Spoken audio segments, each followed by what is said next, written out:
Speaking of recording, you know what's weird? I would think of it a lot sometimes about how like old terms are still being used, but they make no sense anymore. I think of that whenever people say like they're taping something. Yeah. Nobody's taped anything in 15 years, but people still say it, and young people say it. I've heard like people on YouTube who are like 10 years younger than me, instead of saying I recorded something, I taped it. Yeah. But nobody tapes anything, isn't that weird? Or rewind. Yeah. Instead of like reverse or whatever you call it now. Rewind. Pick up the phone. Yeah. Tune in. Yeah. People say tune in next week or whatever. Or even hang up the phone. Yeah. I mean, yeah. Yeah, thanks for tuning into our show. It's like, oh, tuning in, that's a concept that hasn't existed for like 30 years. Yeah, even like if you still have terrestrial radio, everything's like programmed in, so you just push a button and it finds it for you. But I think that's interesting. Or like if you're in like computer programs or games or whatever, a save icon is still like the little floppy disk a lot of times. Yeah. It's so weird how stuff just sticks around like that, you know? Yeah. Anyway.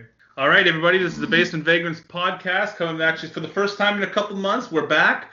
I think our last review was Bill and Ted Face the Music, so that was a little while ago. It was a while ago. Yeah, so anyway, we're back in action, and we got in the studio with a cat on his arm, Bubs. Hi-yo. And in Schweitzer doing God knows what to himself behind a computer, Andrew Schweitzer.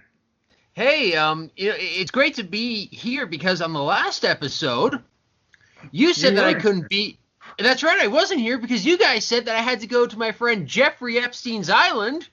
Yeah. And also that I had reviewed the film Cuties, which my friends at the RCMP did not appreciate. So the real reason I haven't been able to record is because I've been in prison. Thank you. And you want to know the truth of the matter was I didn't watch Cuties. But that awful semi-roommate, Mike Tyson, hacked my Netflix account and decided he was going to watch Cuties. And, unfortunately, he didn't like it, and he trashed my television. I'd like to hear Mike Tyson say the word Cuties. Well, Mike, can you just... He says he's clogging my toilet again. Mike, come here. So after your prison stay, how much was that stand-up desk you're at right now? It took you a second. I don't have to answer that. You know what? Weren't we going to ask Mike a question? Mike, come here. Wait, I'm back on the Basement Vagina podcast. It's so wonderful to be here. So many happy experiences with Matt Reckitt and boobs. Hey, Mike, what was it like having William Shatner on your podcast, specifically after he said he doesn't do podcasts? Well, that's the thing, William Shatner doesn't do podcasts with stupid white boys from Wisconsin like that. That Mike's so close.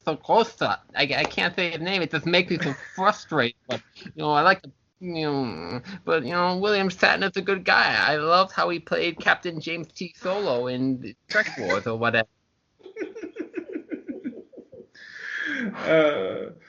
Anyway, so you wanted me to say, I watched this movie and I thought it was going to be about some strippers, but it was just about these horny 6-year-olds, and it didn't do anything for me. So I decided I couldn't watch. I couldn't get any relief. I haven't masturbated since I've been training for this fight against Roy Jones. But anyway, you wanted me to say the title of the film, Cuties. Yeah. Cuties? I don't want to watch Cuties. I want to see some coochies. Come on. Now say Close Encounters of the Third Kind. It's a Steven Spielberg movie with aliens. Who gives a fuck? I don't have to say that. All right, well then you're no good to me. Put Schweitzer back on the phone. Like your brain, mashed potatoes were a feature in that movie. I'm going to remember what you said, but... Punch me in the boobs. Anyway, okay, thanks, Mike. You can go back into the bathroom now. Okay, well, that... And he never flushes either. He's the worst house guest. That's because he's got to give it the old 1-2 plunge. All right, well, let's as we usually do, let's get the deaths out of the way, which seems to be a running theme in our podcast recently, the last few episodes. This whole year. Yeah, exactly. Two notable people. One close to Schweitzer in my heart, but another one very close to my heart passed away. The first one being the immortal Sean Connery. We lost another James Bond recently, unfortunately. I had said for a lot of years that I had thought Sean Connery had died. Now he's been AWOL. But apparently I was wrong. He was just living quietly with his wife in, I think, the Bahamas. I was on hiatus in my castle. So yeah, I was sad to hear the first news I heard about Sean Connery in the last 20 years is that he died. So what was his last movie that I can even remember? The League of Extraordinary Gentlemen? That was his last live action movie. He did a voice in some sort of obscure British cartoon movie. I can't even remember what it was called. A couple of years after. That might have been recorded before League of Extraordinary Gentlemen, but that's his last IMDb credit. This, I don't know, Uncle Billy's Barnyard or something, some stupid kids cartoon. Not exactly going out on a high note, but you know what? Well, you know what? Relaxing for the last 20 years, nothing wrong with that. I respect it. Yeah, same. I'm glad he got to spend the last, 20 years, 17 years of his life just relaxing with his wife. And from what we know of Sean Connery, he's always been kind of a solitary, kind of loner type, wouldn't you say, Schweitzer? I would certainly say that. He was not somebody who ever had to put himself in the spotlight. I mean, obviously, he would do promotional material for movies. Like, he would appear on talk shows. He would, do red carpet interviews. But for the most part, he wasn't going out of his way to make a spectacle of himself. He was he had movie star appeal, but he never acted like a movie star. Yeah, I remember hearing, I think it was in a commentary on one of the, it was on You Only Live Twice.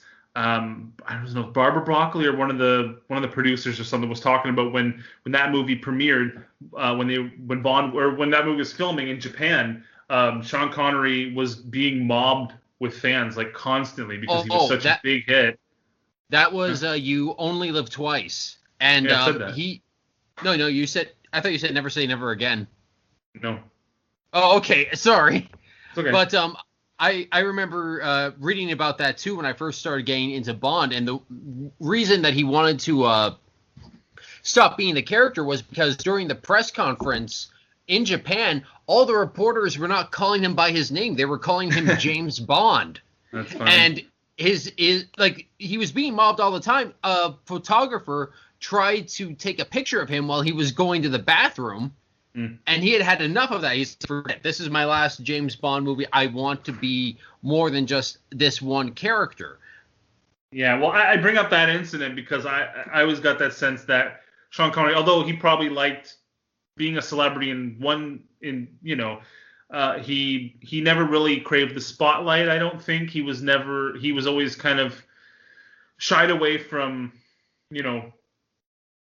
like in Japan where he was being constantly mobbed by fans and stuff like that. He always seemed to be a very solitary type to me. Well, he seems like somebody who wanted to, have a good movie career, have his art appreciated, make money doing it, but he didn't want to be mobbed and have the fame side of it, which I completely Well, the fact that he just called it quits and retired and then stayed retired. I mean, how many celebrities or how many huge popular actors, Sean Connery, one of the most popular actors of all time. Yeah.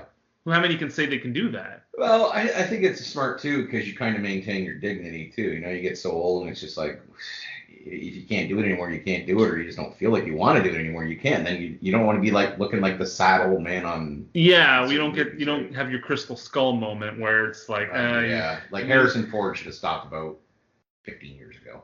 Yeah. Exactly. We don't have that moment. I always think of the reunion tour, the reunion show that Monty Python did 3 or 4 years ago when they were all in their late 70s, early 80s, and they needed to make real. I just read Eric Idle's biography a couple months ago, and he said that the reason they did it is because I can't remember what it was, but a couple of them had some lawsuits going, and they owed a bunch of legal fees on something. I can't remember what the lawsuit was about. Oh, I remember it was Eric Idle owed a lot of money for Spamalot, the Broadway show that he had created with someone else, and his creative partner or whatever sued him for a bunch of money. because he didn't get credit or because he didn't get paid enough money, whatever. And Eric Idle needed money, so that he pitched this reunion show for the Monty Python gang in 2014 or 15 or something like that. And they were old and they were slow and their timing was bad and they were so like they came back on stage and did like their skits and stuff, but in between they had like dance numbers and stuff like with other people because they were just tired. They couldn't do a whole show, and it's like I watched it and it's like I don't even think I finished it because it's like I don't want to see people I consider to be like almost heroes to me trying to recapture their youth and failing terribly. Yeah, and not only that, but it's sad, like somebody younger watches that and that's like the first time they see a Monty Python bit, and that's what they see. They're like, oh, that's fucking right. terrible. They're literally seeing the worst version of all their best sketches. People who saw the Indiana Jones and Crystal Skull, and that's the first Indiana Jones movie they see. And that's a good example, but I will say for Crystal Skull, Harrison Ford's age was the least of the movie's problems. Right. But it still was not like. But even movies like, wow, he's still gone. He's still amazing. No, he's serviceable. Well, even look at the new Star Wars movies. Like he just looked in the Force Awakens. He looked. You saw Force Awakens, didn't you? I saw Force Awakens, but Mark Hamill wasn't in that. Oh, you're talking about? Oh, I thought you were talking about Mark Hamill. No, Harrison Ford. Harrison Ford. Oh, yeah, that's true. Oh God, why am I still doing this? I just need to stop. Yeah. Well, he only did that movie because he wanted to get. I can guarantee you, he did that movie so they could kill him off. Right. Well, Harrison Ford wanted Han Solo to be killed off since fucking Jedi. Yeah. Since Return of the Jedi since like 1983 or whenever. It's a question now. Yeah. Is that just two of the James Bonds that are gone, or any other ones? Yes. Yep. It was still alive, right? Dalton's still alive. And Lazenby? He's alive. Yep. Okay. And of course Brosnan and Craig. Yeah. Wow, that's like, and the two biggest ones too. Yeah. Mm-hmm. There's another death I want to talk about, but now that we're on the topic of James Bond, I think we should mention that Schweitzer, you had told me recently that even though it's been delayed twice, No Time to Die, there's rumors that it's going to be coming to some sort of streaming service after being delayed yet again until 2021. Exactly. No Time to Die. No time to see it in theaters. Also, it's a real shame, and it's going to be so weird if they decide, well, let's just put this on Netflix and see how it does. It's like, we've waited. The last Bond movie was Spectre. That was back in 2015. I mean, the previous time you had a gap this huge from 2015 now to 2021, that's 6 years. I mean, the last time that happened was in between License to Kill and GoldenEye. Yeah, which was 1987 to 95? 89. Oh, 89, okay. Wow. So, yeah. Now, I think it's a good idea to bring it to streaming. Obviously, they're delaying it because they want, it's a big movie, probably a huge budget. They want to make their money back. Yeah. But I think they need to just bite the bullet because I know some theaters are back open in limited capacity, but movies still aren't making money again. Do you think now, because we've done it ourselves, that they can throw these movies out on streaming services and then say in a year everything's back to normal, they can re-release them in the theater and they still might do maybe not as wide a release, but put them out in the theater again and they might do okay out there? I think if they do that, it'll make some money for sure, but not anything close to what they're going to make. They won't make like $300 million, but I'm saying even if you can get another 50 out of it. I honestly think the majority of people who are still going to theaters, or at least on a regular basis, if there wasn't a global pandemic, are doing so because it's the only way to see the big blockbuster movies right away. Mm-hmm. Most people, I think, if you could say, the next Avengers, reboot or whatever is going to be on Disney Plus before at the same time it's in theaters, most people are just going to see it on Disney Plus. I think. Yeah, and I agree with you on that. And I would gladly, even if say Netflix picks up No Time to Die, and I watched it a bunch of times, and then they released it in theaters, I would go to theaters to see it because I would like to see a movie like that in theaters. I don't think most people would do that. I guess the numbers you would really get are you'd have to waive all the first time viewers off of it and get like the people that like the movie so much they're going to go 2 or 3 times. Because a movie comes out and it does bad and word of mouth spreads, you're already losing you're losing the repeat business, and B, you're losing now a good chunk of audience who just goes, well, it sucked, I'm not going to go. Mm-hmm. So it's a huge risk, but I think you can get at least something out of it if you try that after everything's back to normal. Yeah, I think you can get something, but I don't think there's any way that this movie is going to make half of its budget back. I really don't. Like I don't know what behind the scenes deals are with streaming services and whatnot. I don't know how much money Netflix will give. They're not going to give them $100 million for it, that's for sure. If they're projecting the movie to make, I don't know, $600 million in theaters, which I think is reasonable for a movie like this. Like, it's not an Avengers movie, but it is a big movie. Yeah. Netflix is not going to give them $300 million for it. There's no way. So I don't know. And plus, isn't Netflix like still billions of dollars in debt? Yeah, I don't think Netflix has ever made a profit yet. Well, if not Netflix, though, something like HBO Max might do it, because they already kind of do the bidding rights for second run movies or whatever. Do they? I don't know anything about their service. Because originally before Netflix, it basically went from movie theater to pay-per-view to premium cable, which is what HBO is. Mm-hmm. So, but now with pay-per-view all but being obsolete, Netflix has kind of taken over that spot where the pay-per-view would be. So now that they have HBO Max, that might bump them up, and they might even just say, okay, well, we're going to pay you for these rights and these rights in one shot, and outbid Netflix on something like that. Yeah, possibly.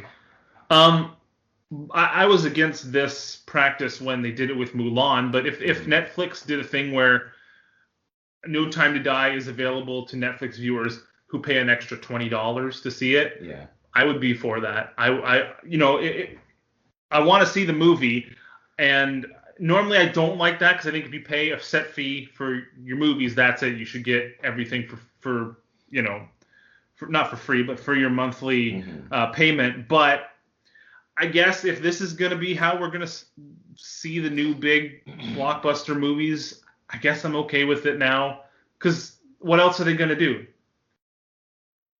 No, and I'm just wondering how many of these movie companies are going to survive, because we've seen it before. A movie company will have 2 or 3 big bombs, and that's it. They're done. They take a $100 million, $200 million bath on some big blockbuster, and they can't survive that. Well, they're all going to be taking baths on those big blockbusters this time. Especially MGM, since MGM has already gone bankrupt. I think they went bankrupt back in 2007 or 8 or something like that. Schweitzer, do you remember that?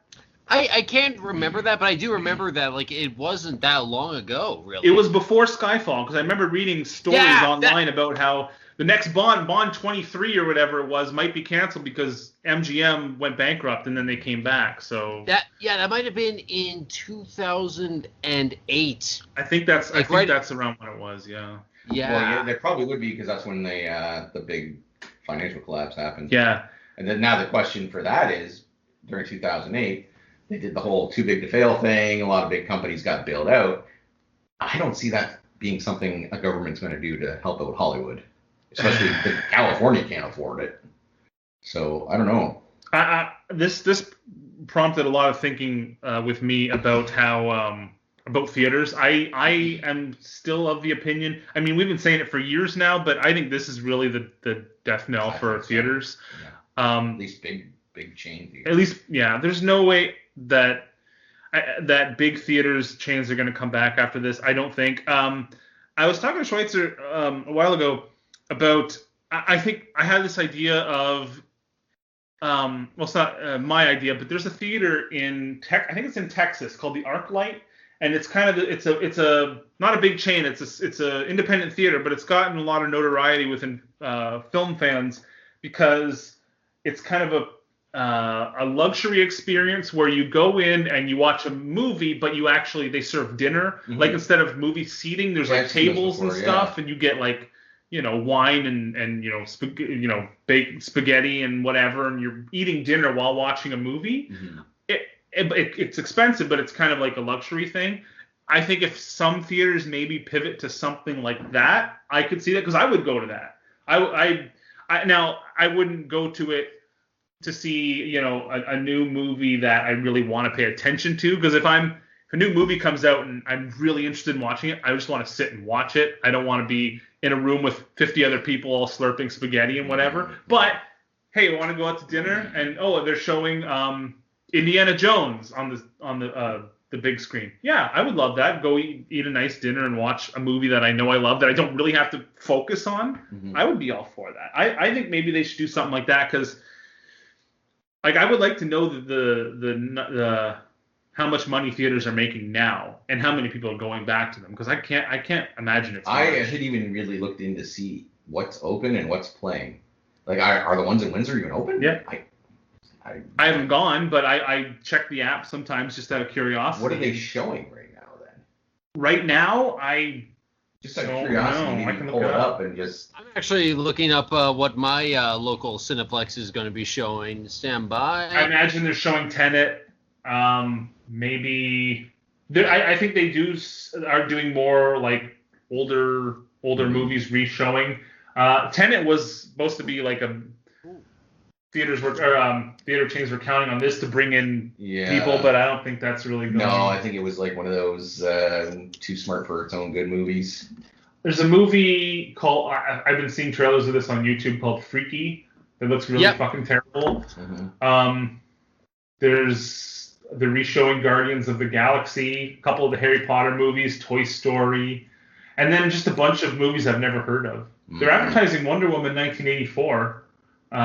Which comes out December 25th. I don't know if that's going to work out so well. No, I don't think so.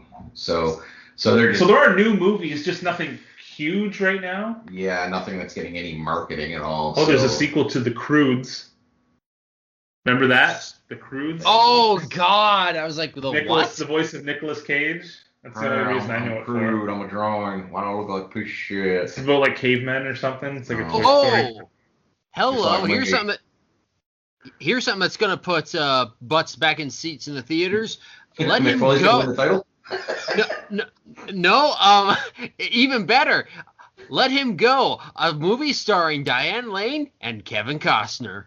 Oh my God, Grandma's gonna love that. Yeah, she's gonna step one foot in the theater and instantly die of coronavirus. but at least she'll die looking at Kevin Costner's face.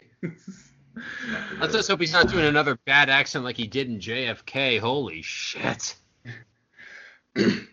So yeah, I know we've been, well, not just us, but a lot of people been predicting the death of theaters for years because other than like the Marvel movies, attendance has been lowering and they've been making less money. But I think this is it. Unless, like I said, that they can just completely change their business model and do something different and like seriously cut back. Yeah. Oh, yeah. But like multiplexes with like 12 screens, I can't imagine those are going to be around much anymore. I never got to experience it, but there used to be like a small theater in downtown Windsor that would show. Yeah, I was never in Windsor at that time, but I heard stories about it. Something like that I would love. I loved it. It wasn't very busy because it was during, it was maybe like 10 years ago, it closed. Yes. That. But it was. I moved to Windsor in 2009, and it had just closed. Okay. So around that time, yeah. So it had like 4 screens. It was an older theater, probably built in the 80s. Yeah. Good if you want to go see like, just a comedy, a drama, whatever. Nothing big action, or go see an older movie. So it was a nice little theater. It was cheap, like half the price of the other ones. Snacks weren't that bad either. So it was great. You could go downtown, find a patio or a little restaurant downtown, go have some dinner.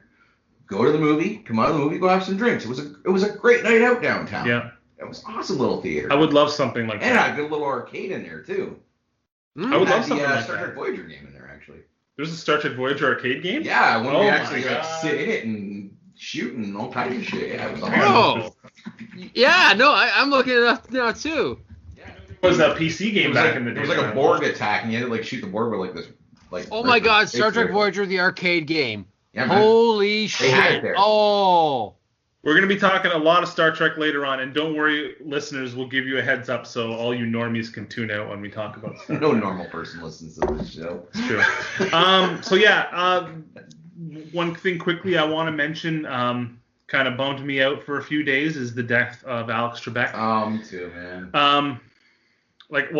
Anybody who listens to this show knows I love trivia. I've loved trivia for most of my life, and I have so many memories growing up of watching Jeopardy with my parents, and like it's still something when I go to my parents' house for dinner, I'll stick around to watch Jeopardy afterwards before I leave, and ever since I watched the show, it's been Alex Trebek, and I didn't, it's not a celebrity where his death, it's like, oh my God, I'm so upset because he's just a game show host, but he's kind of like a figure that I've known my whole life, and he's a consistent thing in your life, right? Like Jeopardy, him hosting Jeopardy has been on since I was a kid. I think there was one other, I don't remember the other host, but probably since like the mid or late 80s, he's been constantly on that show. It's been Wheel of Fortune with Pat Sajak and Jeopardy with Alex Trebek. It's a fixture.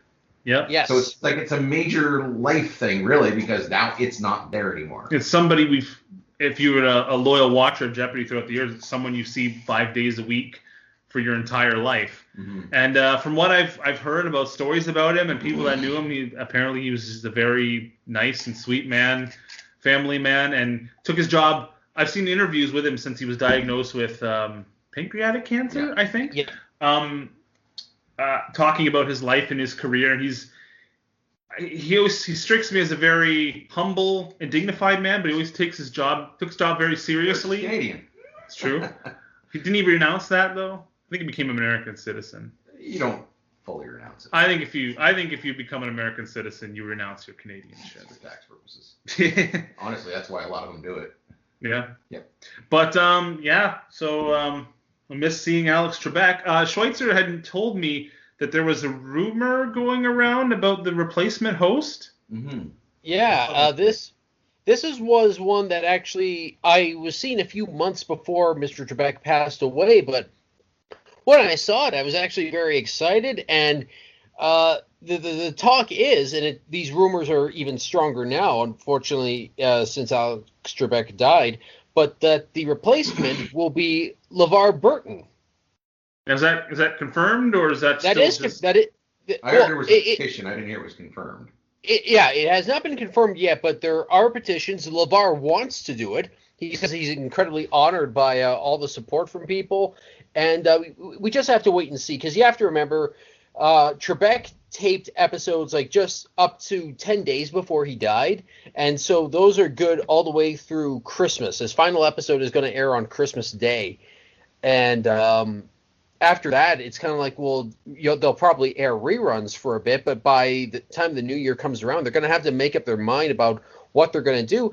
I say let LeVar Burton do it if he wants to do it. You don't do this new trend, which is happening in game shows a lot, if you'll notice, where it's fucking celebrities hosting the show. And this is not a knock on LeVar Burton's a celebrity. Yeah. How dare you? Yeah, no. He's not an A-list or whatever. Yeah, but... well, that's the thing. It's like, you look at it. Okay, like I just saw a commercial today. They're bringing back Weakest Link, and the host of the show is going to be Jane Lynch. It's kind of like... Well, that's just kind of because she resembles the Anne Robinson. Anne Robinson. She kind of has that strict disciplinarian kind of attitude. And I can forgive a game show like that, because let's face it, that show wasn't a fixture. That was like a fad for like, what, 2 years? It was around for a while, but it was really big right at the start. But it lasted a while. Yes. It's kind of a gimmicky show, though. Well, would you consider Drew Carey to fit that model? Of the game show host, or like they went and got a celebrity to host it just because he was. So I wouldn't say Drew Carey fits that. No, that's true. That's very true. I think LeVar Burton's is a great pick. I don't know. This is going to sound bad, but I don't know how intelligent he is. Like I don't know anything about him personally. Okay. I just know he's got he's very passionate about education and learning and stuff like that, and he's a sweet, nice man with a very pleasant voice. So I think that's a great pick. My pick, and I was saying this even before Alex died, is I thought Neil deGrasse Tyson would have been a good pick, but I think he's probably too busy. Yeah, I think he's got way more on his plate than something like that. Yeah, and nobody can stand Neil deGrasse Tyson these days. I like Neil deGrasse Tyson. No, I was kind of thinking they might go with somebody like Jim Parsons to do it, but I don't know. Well, he's a he's making too much money. Exactly. But I wouldn't like that. There's also rumors that no. There are also rumors that they were grooming Ken Jennings to take over. No, rumors are creepy. Yeah. I like Ken Jennings. I think I don't know if he is. Is he charismatic enough to do it? Well, that's the thing. I think he almost has too much personality to do it. Because Alex Trebek, he never really. He was very kind of professional. Down to earth. Yeah, he did his job. Yeah, Ken Jennings is a little bit more goofy and corny and has too much of a personality. The next generation wants. You gotta think about that. Maybe. Yeah. I don't know. I think LeVar Burton's a good pick. I would love to see him hosting Jeopardy. Get Will Ferrell to do it. Oh God. Now you see the irony of these two deaths, don't you? Yes. Oh God, yeah. So yeah, well. Your popular enemies are back. I will say this: you were asking about about LeVar Burton, like how smart is he? Very smart. He was actually on Celebrity Jeopardy once, fucking dominated. Okay, and he was also on. Mensa? Sorry. Double check. Is he in Mensa? I don't know, but I also know you were talking about The Weakest Link. He was also, they did a Star Trek edition of Weakest Link, and he won that too. At the time, he won a record amount for that show, and I don't know if it was ever topped. And I just said, LeVar Burton does not play for charity; he plays to win. Great. Well, even more reason to pick him then. Yeah, I'm on board with him. For sure, I would love that. It doesn't say he's in Mensa. Okay. Is Mensa still a thing? I haven't heard anyone talk about that in a long time. So I want to mention something before we get into anything you guys want to talk about or Star Trek or whatnot. I know we don't talk about video games a lot on this show because you guys aren't really into it, but I want to talk about something briefly. PS5 came out yesterday, PlayStation 5, and I've been interested in getting one for various reasons, but I was kind of annoyed at what they're doing with the release. Sony is not doing in-store releases because they don't want lineups, they don't want crowds because of coronavirus, right?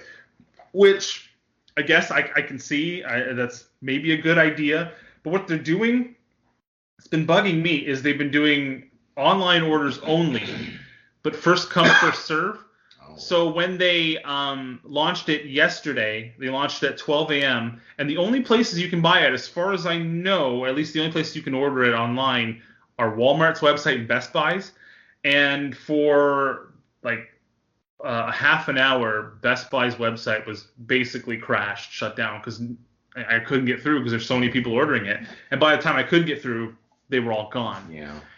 And it's just kind of bugging me that, like, I understand them not wanting to put it in stores because they probably don't want the bad press, right? Oh, Sony's releasing their new thing that's causing tons of people to go out and get coronavirus. I'm kind of just sick of being treated like a baby. Mm-hmm. Like, I know that I'm not. I wouldn't go and wait in a line with 1 million people overnight to get PlayStation 4, but it's bugging me that I'm probably not going to be able to get one for a while because people can't be trusted to, be smart and be reasonable, and I feel like I'm being treated like a baby. Well, and I also wonder how many on the websites are bots where people are somehow bulk ordering a bunch of them and then they're flip them and. Well, they're limiting one per purchase, but I'm sure there is a way to have multiple accounts. I'll buy them at once. They're just the same way the ticket scalpers do it. Right, and I don't know. That's just annoying me. I want to know why they don't just have like a ticket system where you sign up, you go on the Best Buy website, and you say I want a PS5, and you put down a deposit or something like that. I thought pre-ordering did that. Yeah, which they haven't been doing on the Best Buy website. I don't think they do it on Walmart either. I don't know if they do it in the States, but you're not able to do it here, at least not in Windsor anyway, where you put a deposit and then Best Buy gets like 10 of them in, so the first 10 go or whatever. I hate this free-for-all thing. It's so annoying, and I don't know why they're doing it. yeah, I don't know. I just wanted to mention that and Well, that rant about it a actually little bit. begs the question: what's happening with Black Friday this year over in the States? And are they still doing a free for all for that, or I'm has sure that it'll be an changed? online only thing. That would be I'm interesting. sure it'll just be online only. Hmm. Also, I learned this today. I've been I don't really follow video game news anymore. I just kind of hear stuff. And the new Xbox is releasing around the same time too. I think it just came out, or it is coming out within a few I days. want to say the 16th. Yeah, something like that. Very close anyway. And it's so weird. Remember how when the Wii U or the Wii U came out after the Wii, and it didn't sell very well because people were confused by the name. Mm-hmm. I was at the time too, and that was back when I really followed video games. It was a totally new console, but instead of calling it, the Wii 2 or a totally new name, they called it the Wii U. Yeah. And people thought it was like an add-on to the Wii or like a different version of the Wii. And Nintendo has come out themselves and said, like, yeah, we did a bad job with the naming because it caused confusion. The name of the new Xbox blows my mind at how stupid it is, okay? So the Xbox One, which came out in 2012 or 11 or something like that, you know how they have a console and there's like a couple iterations of it throughout the years, how they had like the PlayStation 2 and then had like the slim version and whatever, they do with different models.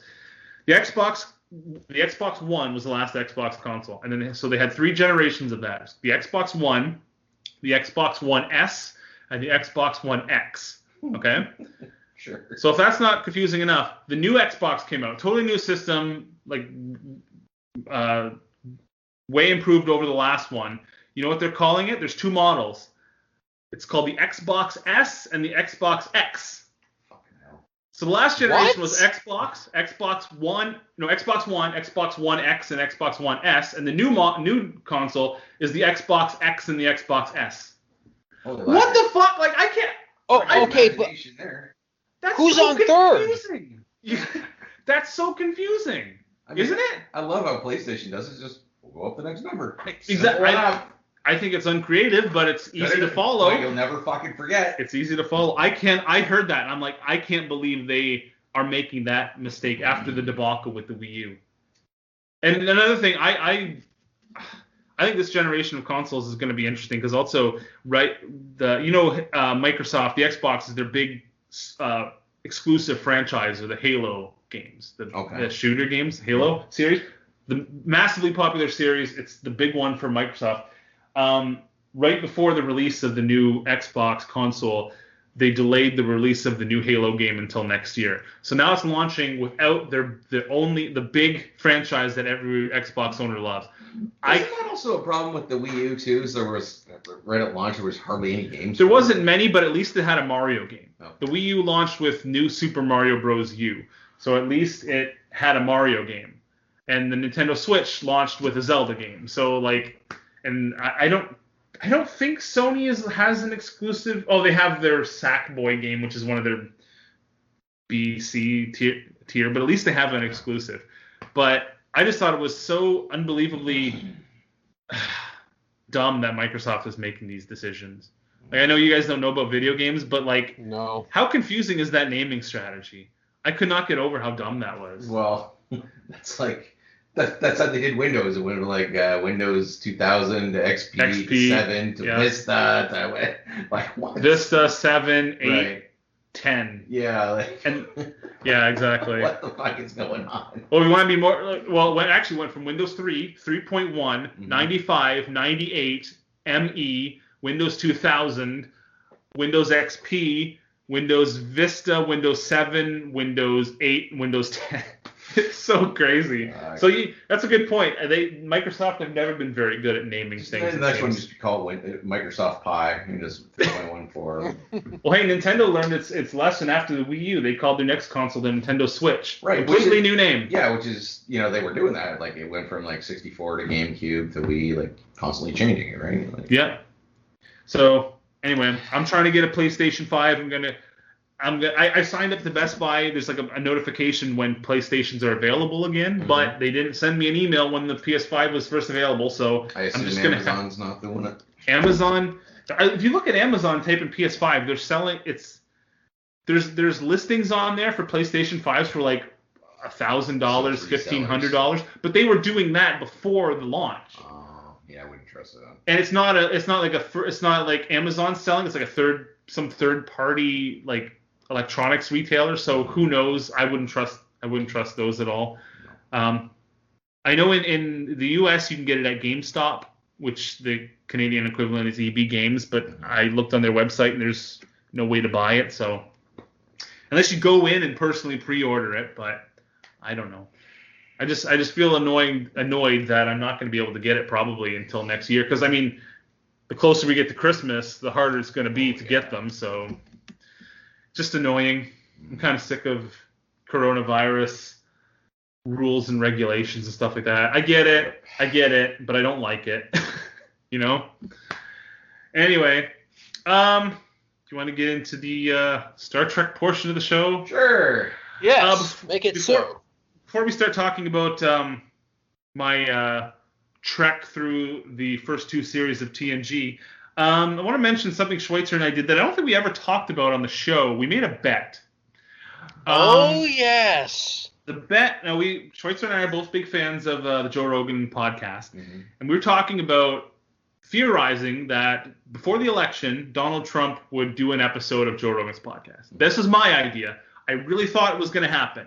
I thought, because I as dumb as Trump appears to be, he's pretty media savvy, I think, and I think I thought he would realize that the Joe Rogan podcast is like the biggest platform in the world, and if he goes on that show, it would be the most watched, the most viewed episode of all time, and he loves the attention. Yeah. And right before the election, I mean, and if he was looking for a place, someone to interview him that would be fair and even-handed to him, whereas the mainstream media is surely not going to be, he would realize that Joe Rogan would do that.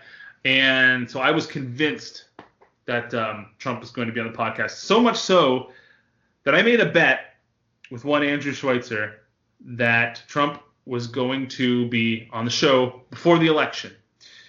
And the stipulation of the bet was, Schweitzer was against this, obviously. He thought it was not going to happen. Mm-hmm. And the stipulation of the bet was the loser has to watch season 2 of Star Trek Picard and review it on the podcast.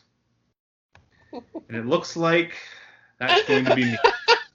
Oh, that's unfortunate. Donald Trump was not on the podcast, although I had a glimmer of hope, because a few days before the election, Joe Rogan mentioned that Trump's people had reached out to him to do a debate with Biden on his podcast. That would have been great.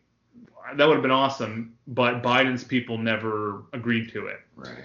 So it was so close. And you know what? To Rogan's credit, I don't know this for sure, but knowing from what Joe says on the podcast, I think that he probably could have gotten Donald Trump on the show by himself, but I think he probably wouldn't want to do it because if Biden wasn't going to do an episode as well. Yeah. Because he said he worries about his opinions and his guests influencing the election, influencing people, and it would appear biased if he had one on and not the other, which I think is true, and I think it's good of him to not do that if my assumption is correct, and that's why he didn't. I think that's very honorable of him, but still it makes me mad that I'm going to have to watch Star Trek Picard season 2. Ooh. And you're on your own, because I'm not watching it.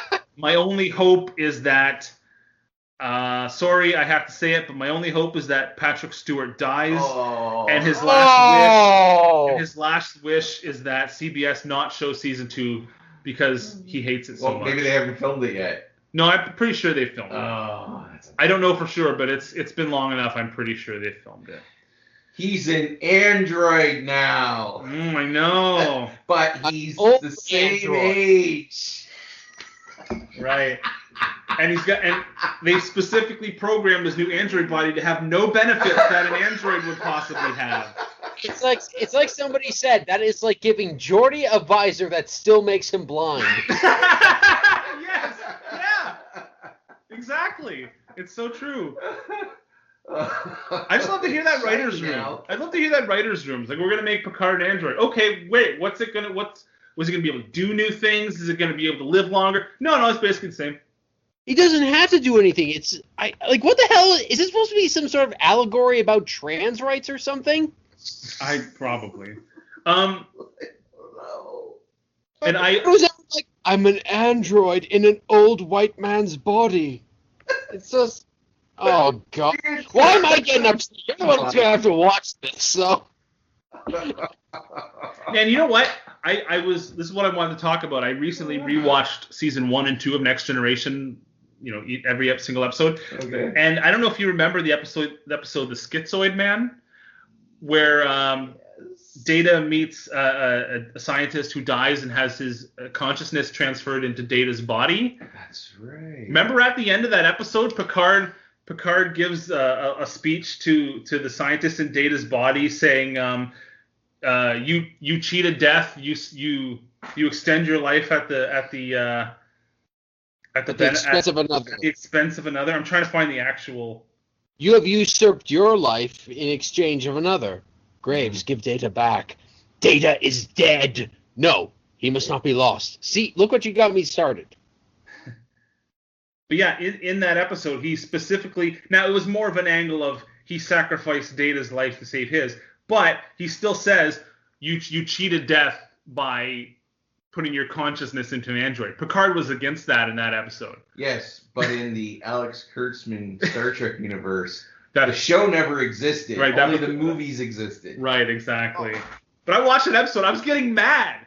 I'm like, Alex Kurtzman should have watched this fucking episode before he decided to put Picard's body. And even if you say, well, that was because it was Data's life or whatever, I would argue that the android that Picard that they put Picard's consciousness into was a potential life that was sacrificed in order for Picard to live another 2 years. And you robbed Picard of the dignity, the choice of sacrificing himself for the noble cause. Now he's got to live out an extended life of people fucking blaming him for everything again and getting bitched at by Admiral Fuckface and everything else, and probably dying an agonizing android death now and fucking rusting his fucking junk off or some shit. I don't fucking know. What the fuck? I don't think Patrick Stewart. I don't think Picard is the kind of man who wants to live forever. No. Who wants? I think he's enlightened enough to realize that death is a part of life. Death is the greatest mystery that we have. Right. And he would. Not that he's anxious to die, but he would meet death with nobility and curiosity and wouldn't want his life to be extended. Well, like not only that, but if you go by the nonsensical logic of the show, Data wanted him to end his existence in consciousness because he didn't want to live like that in an android existence in a fucking hub or whatever the fuck he was in there. So why would they think Picard would want to live that way and keep going like that? Like, none of it fucking makes sense. Yeah. Well, anyway, it looks like I'm gonna have to watch season 2 and review it on the show. Oh, maybe I'll watch it and give like a synopsis, like in 3 episode chunks or something like that. Or maybe I'll just blow my fucking brains out. I don't know. We'll see. Anyway, never make a bet against Andrew Schweitzer. Goddamn right. I'd rather bet cash. Yeah. That's what we should have done. Either I have to watch Star Trek Picard or I have to pay Schweitzer $500. I'd gladly pay him the money. Yeah. Oh, maybe you can buy it. Maybe. Hey, I'm willing to take the $500 if you don't want to watch Picard. Perfect. Let's do an e-transfer right now. Now maybe it'll be good for the show. We'll see. But yeah, I kind of had this. I rewatched in spring. I rewatched all of DS9. It took me a while, but I rewatched all of DS9. Then I decided I've never gone through and watched season 1 and 2 of Next Generation all the way through. In fact, I don't think I've ever watched all of Star Trek Next Generation all the way through. I've always just picked episodes here and there. Mm-hmm. And whenever I do that, I almost never pick episodes from season 1 and 2, except Measure of a Man and like Data Lore maybe, and a couple others here and there. I always watch Q-Who. Yeah. So I went and rewatched all of them. I like Pen Pals too. Yeah, Pen Pals is really good. And So it was kind of interesting because there's episodes in there that I'm pretty sure I've never seen that I recently watched for the first time, and I just for season 1, I mean, we've always said it was bad and it's not great, but at the end of it, I didn't hate it. I think what's big problem is there's not a lot of memorable episodes, other than Data Lore and the Q episodes like Hide and Q and Where No One Has Gone Before. I quite like that episode. And obviously the really bad ones are kind of memorable. But I think the majority of season 1 episodes are just average or good. There's only a couple I hated. So season 1 to me always just felt like they're really trying to bridge the gap between the original series and the new one. There's a lot of similarities. There's a lot of callbacks. There's a lot of even storyline ripoffs or parallels. The Naked Now, the second episode, is basically a remake of an original series. So they're really trying to wean you into Star Trek, which I can respect that before they start making drastic changes or going in their own direction with it. Something maybe the newer shows could have learned from. I don't know, but so I give the show a pass in that way. It was a lower budget. They weren't sure the thing was gonna survive. Even Patrick Stewart was kind of like, I'm only maybe gonna be here for like a year, and then it's gonna fucking get canceled. So there's not a lot of great episodes in it. It's still watchable. There are definitely some cringy stuff in that season. The worst episode. I know which one you're talking about. You do? Okay. You're talking about the Code of Honor? Zulu Warrior? No, that's not a great episode. That's Code of Honor. Okay. That's the third episode. It's not very good, but I think the worst episode, and not including the clip show, not including Shades of Grey in season 2, which I haven't rewatched. I might not because it's a clip show. Yeah, it's terrible. I almost don't even count that. Like, I know it is an episode, but I almost don't even count that. That was only out of necessity. Apparently, from what I read, that they spent so much money on Q Who that they ran out of money and they had to throw a clip show together for the last episode. Also, if you also notice the episode run, it's shorter than the other seasons, and there was a big writer's strike. Yeah, that's what I was going to say. Just threw something together to kind of just get one more episode out of it. But my least favorite episode I haven't rewatched the rest of the seasons yet, but I think it would be hard to get worse than The Last Outpost. Oh, the Ferengi blue whips. Where Riker goes down to the planet and meets Skeletor. Yeah. And the Ferengis are jumping around. That episode is really hard to watch. And everything was so out of, like, the Ferengi weren't really like the Ferengi we know now about profit and acquisition. Which is fine because that's the first episode of the Ferengi. But even then, they're just really annoying. Yes, they are. And kind of like Armin Shimmerman was one of them, which I thought was pretty cool. Yep. But they're just annoying and stupid, and they're kind of treated as like this big threat. Like because apparently they were meant to be like the big threat of the series. Yeah. Which is weird because they're like fucking goblins jumping around and acting like goofballs. Yeah, even the episode where I used to know all the damn episode names. They're hard to remember. The battle.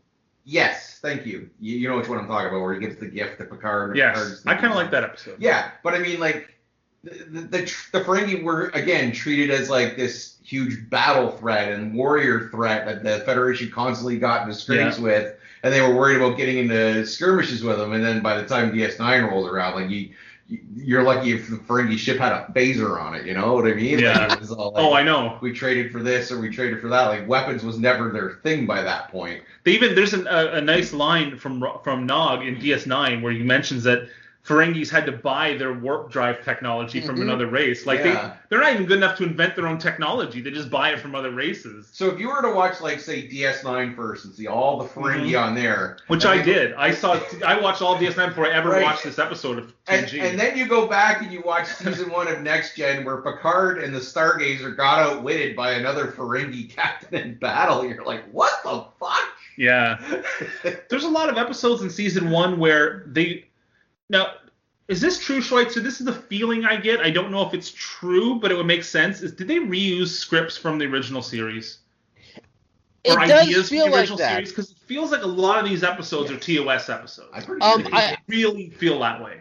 You know what? In fact, one of my favorite episodes, The Defector from season 3, that was actually that was I believe that was the potential script for Star Trek: The Next Phase, the like the sequel series that was originally supposed to happen for TOS, but then they decided to go with the motion picture instead. So yeah, one of the problems I think with season 1, and I think one of the reasons why it gets its bad reputation, is it starts off really bad. They front loaded with the worst episodes. Encounter at Farpoint is not great. It's kind of interesting with the Q stuff, but it's not a very good episode. Then it goes into The Naked Now, which is, I think, a terrible episode, and it's really weird that they have their second episode, the episode where everyone's basically drunk and trying to bang each other. Maybe don't make that your second episode. Just because we don't know the characters. Yeah, it's a weird one to start out with, right? Yeah. It's really weird. And then Code of Honor, the Tasha Yar fighting black people episode, awful. Then The Last Outpost, my least favorite episode. And then you get Where No One Has Gone Before, Lonely Among Us, and Justice, which I like. I think those are pretty decent. Schweitzer, you know this probably better than any of us. Correct me if I'm wrong. Were there not some production number issues versus airtime issues, air date issues? Because I think some were produced in a certain order, but then ran out of order. I seem to remember like season 4 had that problem too. I believe so. In fact, I think the episode Genesis that features God, I can't remember his name, but he played David Marcus in Star Treks 2 and 3.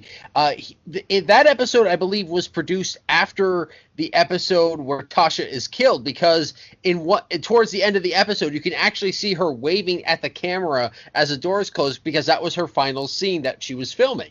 Yeah, and then I also remember in syndication runs, and even seeing like when I had like the episode guidebooks, season 4 aired in syndication anyway, aired 2 episodes in between Best of Both Worlds and Family.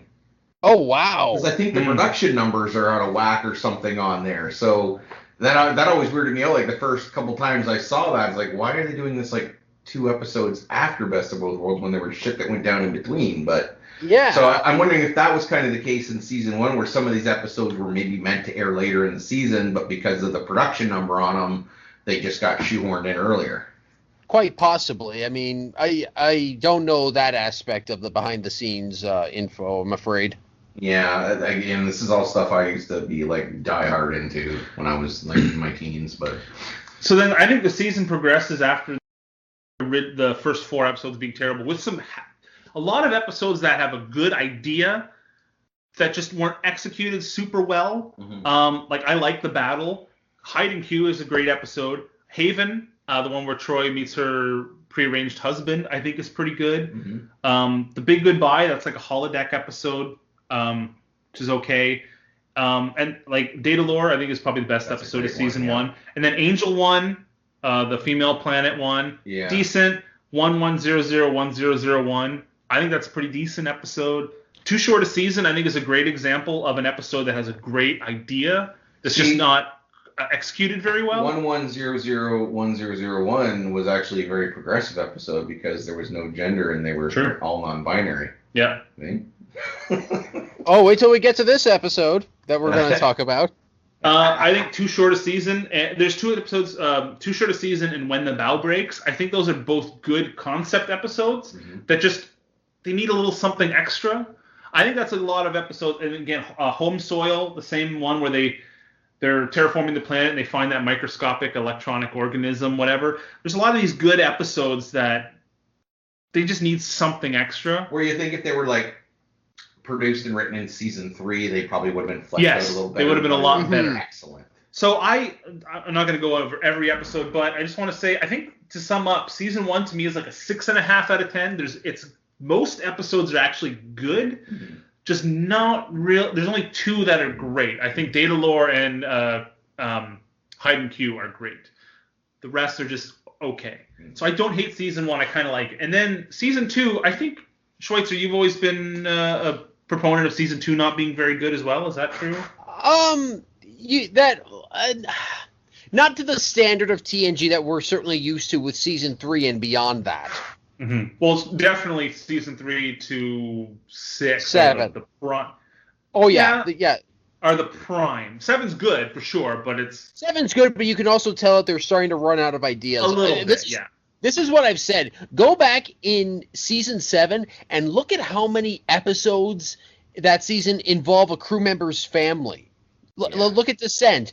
That involves Lord, Data's brother. There's that wonderful Emmy with God, I can't remember this episode, but Paul Sorvino plays Worf's brother. Oh yeah.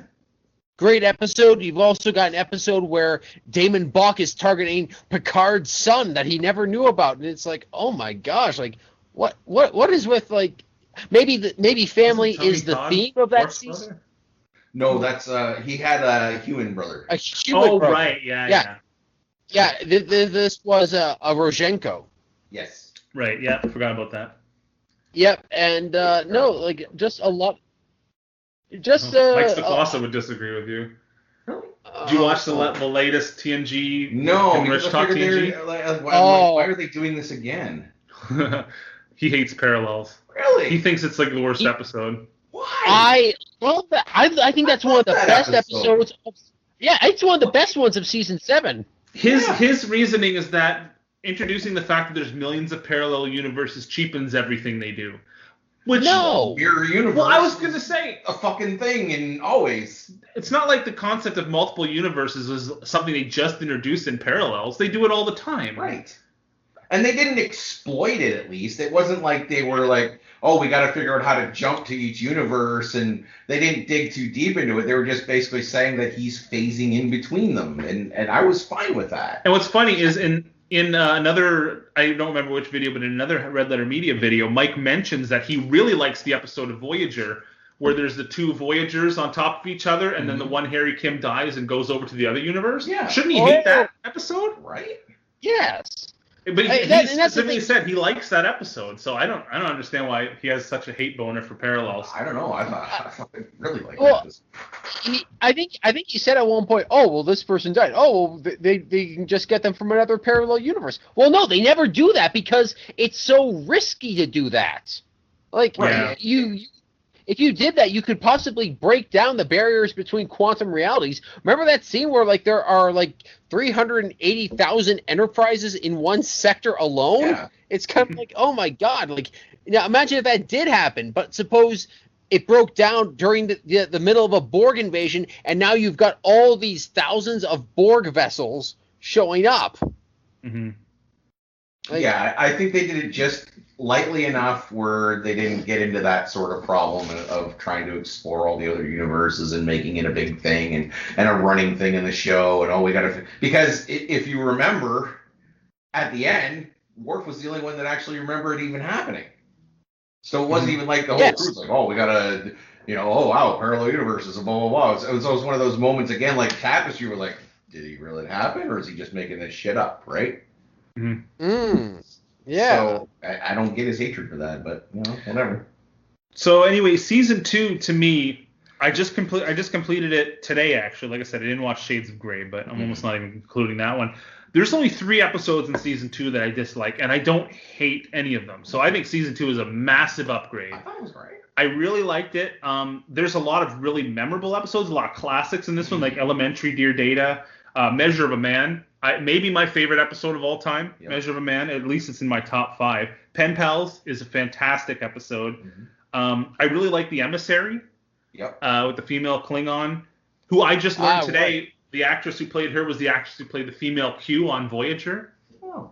Which I just learned today. So I really liked her in that episode. I think she comes back one more time in the series. In the season 3. The negotiation between where they have to choose a new chancellor between Gowron and Ross. I liked her character so much. I almost wish she was like a recurring character that showed up more often, or maybe on DS9 or something, because I really like her. What's her name, Schweitzer? You probably know it. Kaylor. I really liked her a lot. So, and then there's most of the episodes I like.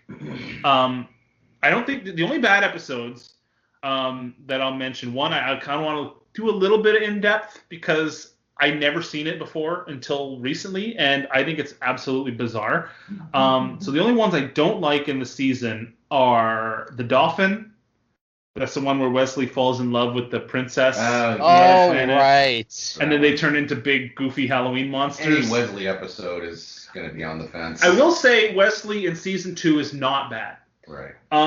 There's even episodes. There's a couple episodes where he has a major part in them that Do you know why though? Because he wasn't his mama's boy in that episode.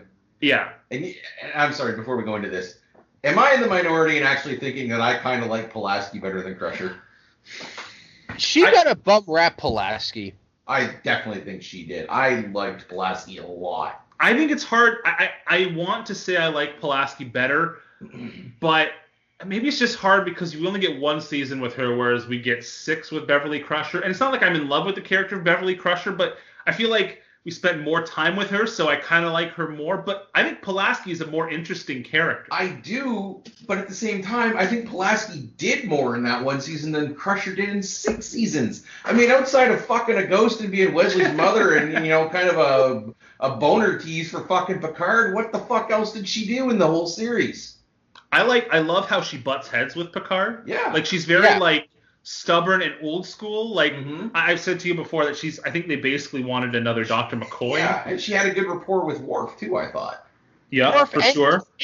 And Data, you have to notice, her attitude towards Data changes throughout the season. When, we were first introduced to her, she's like, oh, she's like, Data, you're just a piece of technology. Counselor Troy. Yeah, I like that scene, but towards the end, in Pen Pals, there's a great scene where, I can't remember what it is, but she says, well, this matters. And then Worf says, to Data. And then she says, does that invalidate the feeling? Yeah. So it's not, if this had been earlier in the season, she'd be like, oh, yeah, it's just Data. He's just a machine. It's not a real feeling. So it doesn't matter. No. Her she warms opinion. up to him throughout the season. She has an arc. Yeah. She's got a pretty good episode where she's the main focus too. Unnatural Selection. The episode where they find a starbase or they find a ship derelict in space and everyone is rapidly aged. That's a Dr. Pulaski episode. I think that's a really good episode actually. Yep. She's good in. I think she's good in pretty much every episode. I don't want to sound like. I feel like if I say, oh, Dr. Pulaski was better, I sound like a hipster, but I like seeing her more than I like seeing Beverly. Exactly. That's the only point I'm making. I have nothing against Beverly Crusher, but when I try to think of memorable moments throughout the series and good character interactions, I struggle to find really good ones. And maybe it's the writer's fault for not giving her enough to do. I don't know. Put it this way. If you gave me an opportunity to go back in time and change it so that we got 2 extra seasons with Pulaski instead of Crusher, I would do that. Yes. I'd like to have more time with her. Anyway, so I was going to say, the only 3 episodes I don't like is The Dolphin. It's not just because it's a Wesley episode. I think Wesley has some good moments in season 2. A Matter of Honor. I like him in A Matter of Honor. His dealings with the Benzite guy.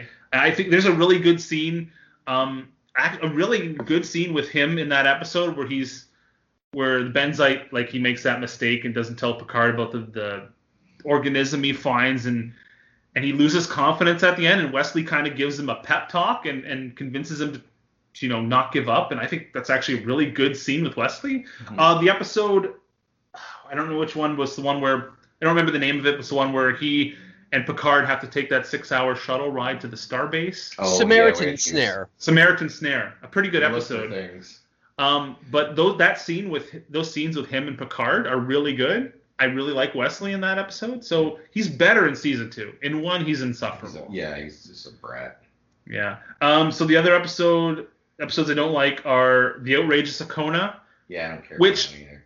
The first half I don't mind. I kind of think it's cool that the Enterprise meets this Han Solo type character who's not a stuck-up, boring military person. He's out there living life, and it's very un-Star Trek in a way.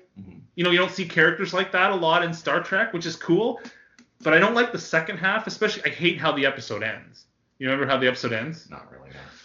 So take my Worf, please.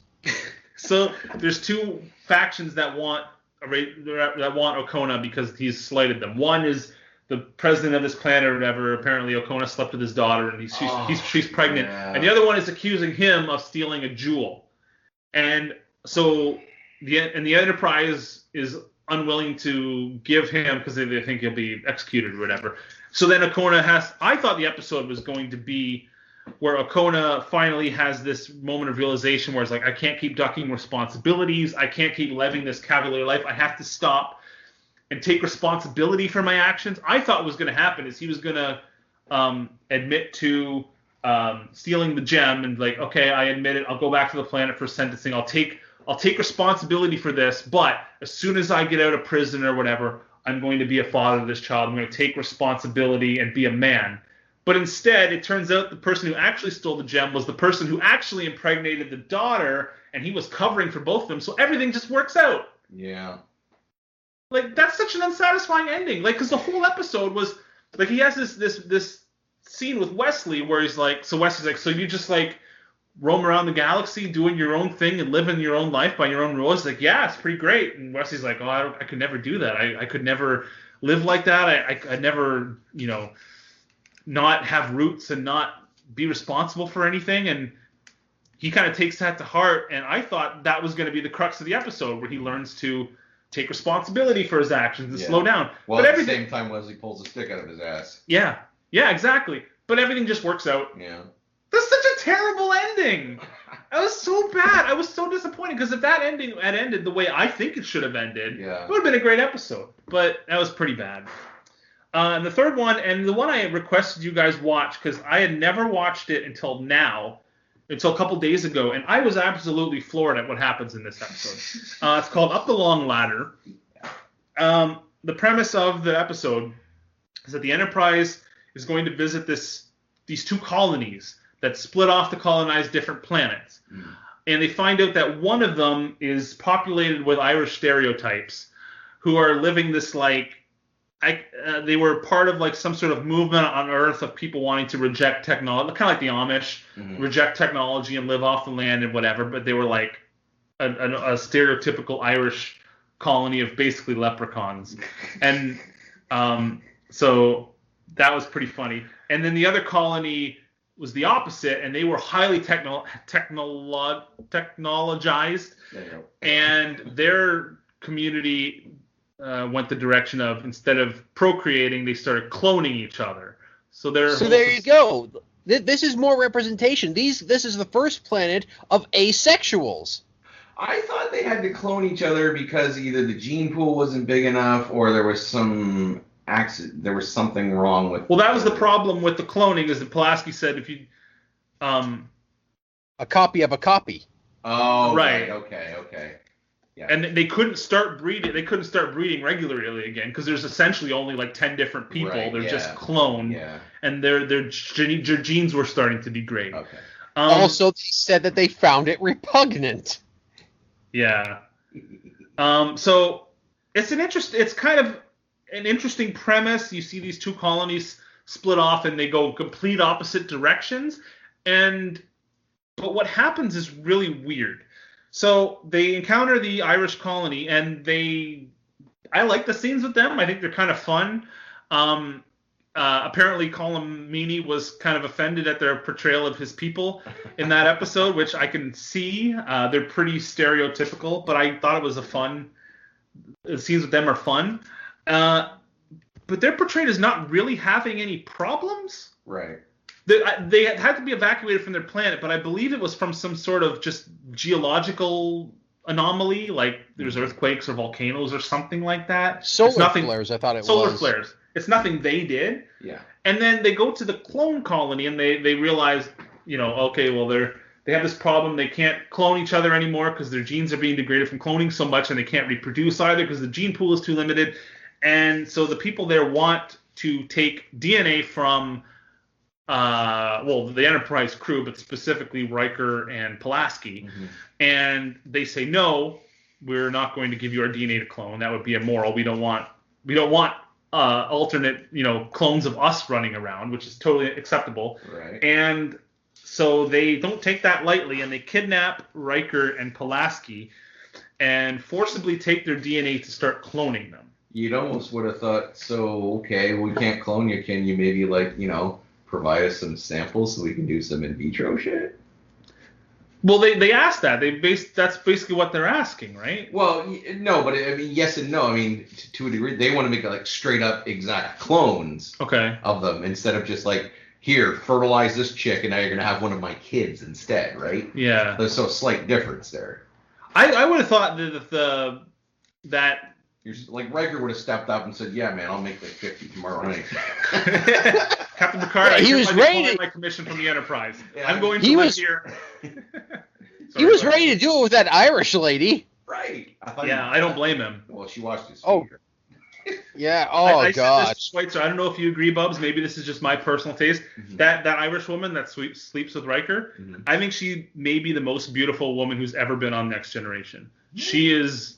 I think she is absolutely like 10 out of 10. Oh God. That's 'cause she cooks and cleans. Yeah.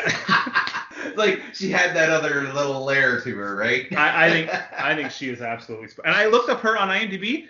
She hasn't really done much since that episode. Like that's a I shame. like the She's floors, the gorgeous. scrubby floors. I like her character as well. She's really she's sassy and fun. No, nothing on IMDb though, eh? Well, she's been in some other Major. things, but nothing more substantial than Star Trek. Anyway, the way the episode goes from there, I find really, really bizarre. So Riker and Pulaski, they find out that they have like this hole in their memory. They don't remember being captured and have their DNA taken until they start talking with, I think, Data, and they start to realize, oh wait, no, it was Geordi, because Geordi couldn't find them on the planet. He's like, where were you guys? He's like, oh, we don't remember where we were. And then they kind of realize, oh, they kidnapped us and took our DNA. So then what happens is they go to the planet, they go right to the DNA cloning room, because apparently they know exactly where that is. And they find the Pulaski and the Riker clones in these tanks, and they like wipe off the condensation, realize it's them. Like, they're fully formed adults. Mm-hmm. And I thought at this point, I'm like, okay, this is going to be interesting, because now they're going to have to struggle with the fact that they didn't consent to having these clones made, but since they are made, what do? What is the moral decision? Yeah. Like, well, we can't just kill them because these are people, they're life forms, but at the same time, they were taken from us against our will. What do? Oh, Riker just shoots these clones. Yeah, very uncharacteristic. Doesn't even ask, doesn't even like tell Picard. He's just like, oh, they made clones of us. Bang, bang, and kills them immediately. And I was like, when this happened, I was like, are you kidding me? I was shocked. that happened, because like this is not, a cluster of cells in a petri dish. He's murdering people. And the clone guy, that's worse than abortion, man. The clone leader comes in. He's like, you murderer. I'm like, yes, Riker, you are a cold-blooded killer now. Yeah. It's so un-Starfleet. It's so un-Star Trek. And he doesn't even get chided at the end of the episode. Like, Picard doesn't even say, like, Riker, what did you do? You just killed 2 people. It's never brought up. Yeah. It's so weird. I could not believe it. So then that was the thing I didn't get either. It's kind of like, oh, come on, there's got to be some discussion about life. I mean, for God's sakes, I can't remember the name of the Irish colonists, but they were like, well, Captain, we can't leave our animals behind. The Beneludi or something, the Benedictines, the Bena something, I don't remember. Benadryls. Sorry, it is a weird name. It is a weird name, and I just thought, they made such a big deal about, well, we've got to save the life of the animals that we're bringing up, and this was another thing I didn't get. That's Picard, a good point, yeah. Picard, when they arrive at the planet, at the first planet, the Irish colony planet, Picard just says, number 1, go down there and explain things to them, and Riker just goes by himself. Because when we see him beam back up, it's just like, well, it's just him. But when they make contact with the Prime Minister, he's like, number 1, prepare an away team. And it's like, okay, he has to bring Pulaski and Worf with him. And it's like, why are you sending 3 people when you only sent 1 before? I don't know. It just seemed weird to me. Yeah, that is strange.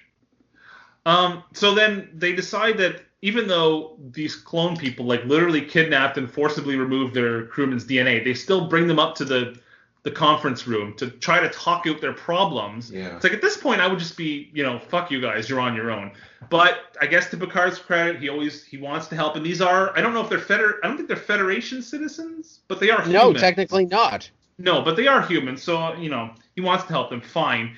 And then I think this is maybe even worse than Riker cold-bloodedly killing those people. They bring the leader of the Irish colony in the same room as the clone people, and they say to the clone people, so you can't reproduce and you can't clone yourselves anymore. What you need is a fresh and breeding stock. Dr. Pulaski specifically refers to what they need as breeding stock, which is the people from the Irish colony.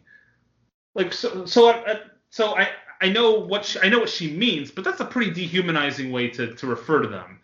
It doesn't seem like something Dr. Pulaski would say. But I think it's a term that kind of both sides can understand, because on one side the very scientific people will be like, yeah, okay, we understand, yeah, breeding stock makes sense to us.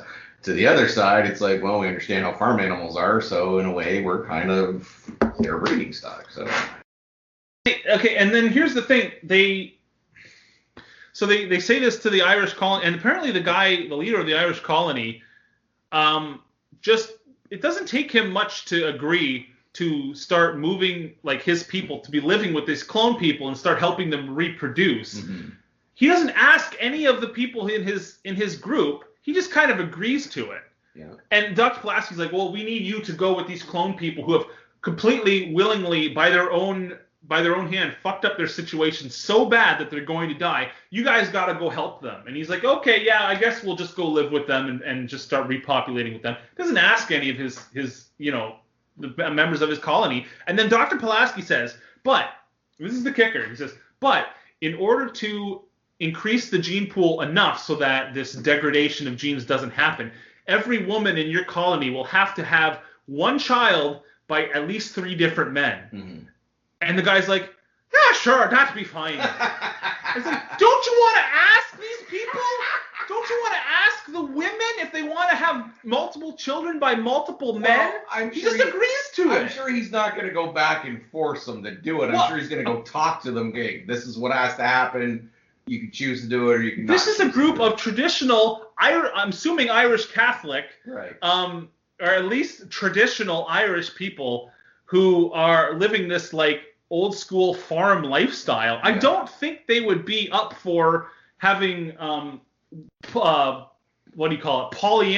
relationships with multiple men. Well, and he just agrees to it, and that's kind of where the episode leaves off. But they're old school, but at the same time they're also aware of the space travel and futuristic shit and all that stuff. So I think they're willing to bend on things like that. So, but there's nothing in it for them. There's nothing. There's no problem. It's not like there's a problem with the clone people and there's a problem with the Irish people and they need to solve each other's problems. There's no problem with the Irish people. There wasn't a whole lot of Irish people either. We're to the point where the population was. I don't think so.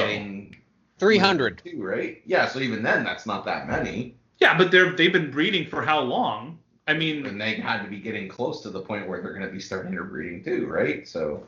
No, but the point of the clone people was that they can't start breeding because the DNA their DNA sequence is already degraded enough. If they start reproducing normally again, it's not going to make a difference. But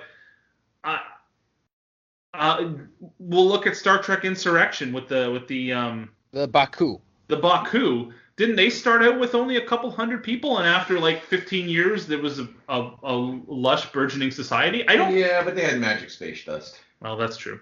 But I don't think they had a problem. I don't think the Irish colony had a problem that the clone people would fix. Okay. They just that scene really disturbed me, how they just agreed to solve this problem even though there's no benefit in it for them. And the clone people don't deserve their help. Do you not agree with me that this is a bizarre direction for this episode to go in? The clone people don't even want their help, too. That's the thing. It's like they're so dirty and uneducated. Well, it's like, oh my God, I thought it was going to devolve into like Protestants versus Catholics, just like in Ireland. I don't know. You might be looking at it through 2020 eyes too. It was not like that. Well, this is another point I want to bring up. I looked into this episode a little bit. I couldn't find anything specific about it. I think this is an episode about abortion or bodily rights because, well, for one, Riker has a line where he literally says, "I have the right to control my own body," and you can look at the Riker terminating the clones that were taken from him as an abortion, and there's themes of reproductive rights and bodily autonomy, and I don't know. I thought this was an episode about abortion without coming out and saying it. I suppose you could look at it that way. I never really looked at it because to me it's always just been kind of a forgettable episode that I just never thought that much into it. Well, it's definitely a forgettable episode, but I think it's the only episode of Star Trek I can recall that I actually vehemently disagree with the morals of it. And disregard the abortion thing. I'm not even saying about that, but like the fact that Riker just kills those people, that is so weird. And the fact that Dr. Pulaski is like setting up this deal where the perfectly functioning Irish colonist society is going to become breeding stock for these horrible clone people, and like there's not even any discussion about it. Like, well, for the guys, it's like, hey, they're all virgins. That's true. That's true. I just thought this was There's nothing in it for the Irish women at all. Like, yeah, but then again, that's the history of Ireland, right? They kind of just take a punch and pop out a kid. That's pretty much Irish history up until like the last 30 Well, years. they should have got that mouthy Irish woman in there because she would have raised hell. Exactly. She's like, what do you mean I gotta fucking breed with these fucking Poindexters? Brenna. That was her name. Brenna Odell. Brenna. Right. Yeah. I don't know. I thought this episode was. I don't want to go. I think it's an episode that definitely wouldn't fly today. I don't think it should have flown in 1988. Well, no, it wasn't a good episode or whatever. Either. Like, so, I mean, I can't make excuses for the episode, honestly, but I think the morals displayed in the episode were kind of repugnant. To be honest, I agree. That's I don't know. I also have an important question. I'm not going to defend it. It's a shitty episode. I'm not going to defend it. I do have an important question, though. What was the point of that scene with Worf fainting on the bridge and then finding out he's got a childhood illness? Yeah, that really went nowhere. It almost felt like they needed to pad out the episode. It's like, oh crap, we need something to fill in time because when the episode. I was wondering if it was just because it was a way for him and maybe a moment between him and Pulaski where she kind of knows something that maybe not everybody else knows, and it's kind of just a little, I don't know, intimate moment between those two. It's building their relationship a little bit. That's about the only. Maybe the episode was like 4 minutes short, and they're like, "We'll make a scene where we just we enhance the connection between two characters." Exactly. Well, I guess it was weird because the episode starts and like the music is actually kind of tense, and the way Worf was growling, it's kind of like, oh gosh, like there's some like serious stuff about to happen, or Worf's really got to go to the bathroom. I like that scene, but it is weird that Pulaski flat out lies to Captain Picard. Well, in all honesty, like it's not his business. It's like you could have just asked, is Mr. Worf okay? Like whatever happened to doctor-patient confidentiality? It is and if you notice, because Worf is a bridge crew, a part of the bridge crew, and if he has a condition where he's just going to faint, spontaneously, Picard should know that. Yeah, it affects his then Pulaski can inform him of that, but at the same time, it's nothing major. Also, if you notice, Pulaski tells him, okay, Worf, this is what you've got. She never gives him a hypospray injection to treat him for it. He just up and leaves. Well, yeah, I think you could probably say, well, maybe it's one of the, it's like, it's a disease where you just let it take its course. Maybe, I don't know. That didn't bother me. Yeah. I don't know. I just always notice this stuff. Yeah. It's because you've probably seen it so many times, and now you're just looking for. Well, actually, no. This was the first time I've seen it in years, and I remember when I first saw this as a kid, the music where Riker and Pulaski were they're taking the cells from their body. I always found that music very disturbing. But I remember it being more disturbing as a kid. Yeah, it's kind of one of those episodes like. They stick the needle right into their stomach. Yeah. That was kind of that was a little oof. Unless I'm watching the show in sequential order, I never really watched. Like even if it was on syndication, I kind of just like half pay attention to it while I was doing something else. But not one of my favorites. So if I were to summarize season 2, I would say it's way better than season 1. Without having rewatched them recently, I'm going to start watching season 3 probably tomorrow. Does not as good as season 3, 4, 5, but I think I would give it a solid maybe 8 out of 10. I really liked most of the episodes. Yeah. I think it's really good. So yeah, I'm really liking going back through TNG, especially since, like I said, there's episodes in season 1 and 2 I don't think I've ever seen, or at least I have almost no memory of. So it's fun going through them again. Trick. Exactly, and I can't believe I haven't done this earlier because I've rewatched all of DS9 and Voyager like 3 times, but I never did it for TNG. Have you ever watched it? Have you ever gone through the animated series? No, never watched it. I think you should. I probably should. I don't know. I just never. It's good, actually. It's pretty good. I do want to rewatch the original series as well. Mm-hmm. I think I've seen most of those episodes, but maybe not all of them. I don't hate the original series. It's a little bit harder to watch. It is hard to watch because I went through all of them, and like I went through that, then the animated, then the movies, then Next Gen, DS9, Voyager, and I couldn't get through Enterprise, and I stopped. But it was hard. It was hard going through all the original episodes. Just some of them are just hard to watch now. And not just because they're bad. They're very slow. I think a lot of them just aren't that interesting. I do like the show. It's just not. I don't even want to say anything to slag it. For a throwaway sci-fi show in the 60s, it was pretty friggin' good. Oh, yeah. I'll say that, and it clearly had its spot in history. Watching it now, it's harder for me, but I'm not putting the show down. Yeah, for sure. Before we go on to trivia, is there anything you guys wanted to talk about? Anything you've been watching recently?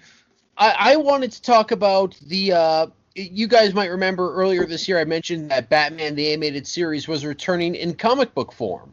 Yeah. Well, this comic book was going to be written by Paul Dini and Alan Burnett, 2 guys who both worked on the animated series. The art was done by Ty Templeton, who worked on all those tie-in comics years and years ago. Well, I believe it was issue 6 came out. I gotta say, this comic is awful. Oh yeah. Oh boy. It is bad.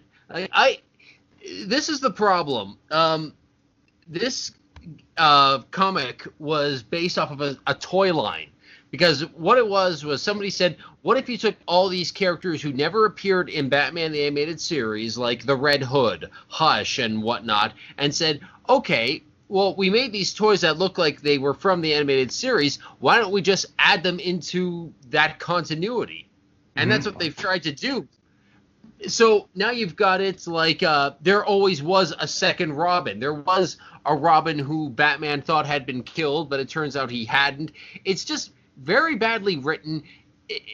And you would expect the 2 guys who worked on the animated series would know their own continuity, but it's like, wait, how can this happen when this clearly establishes that wasn't the case? It's just, it's quite a shame because there was so much promise for this series. Well, maybe part of it is attributing to the fact that it was 30 years ago.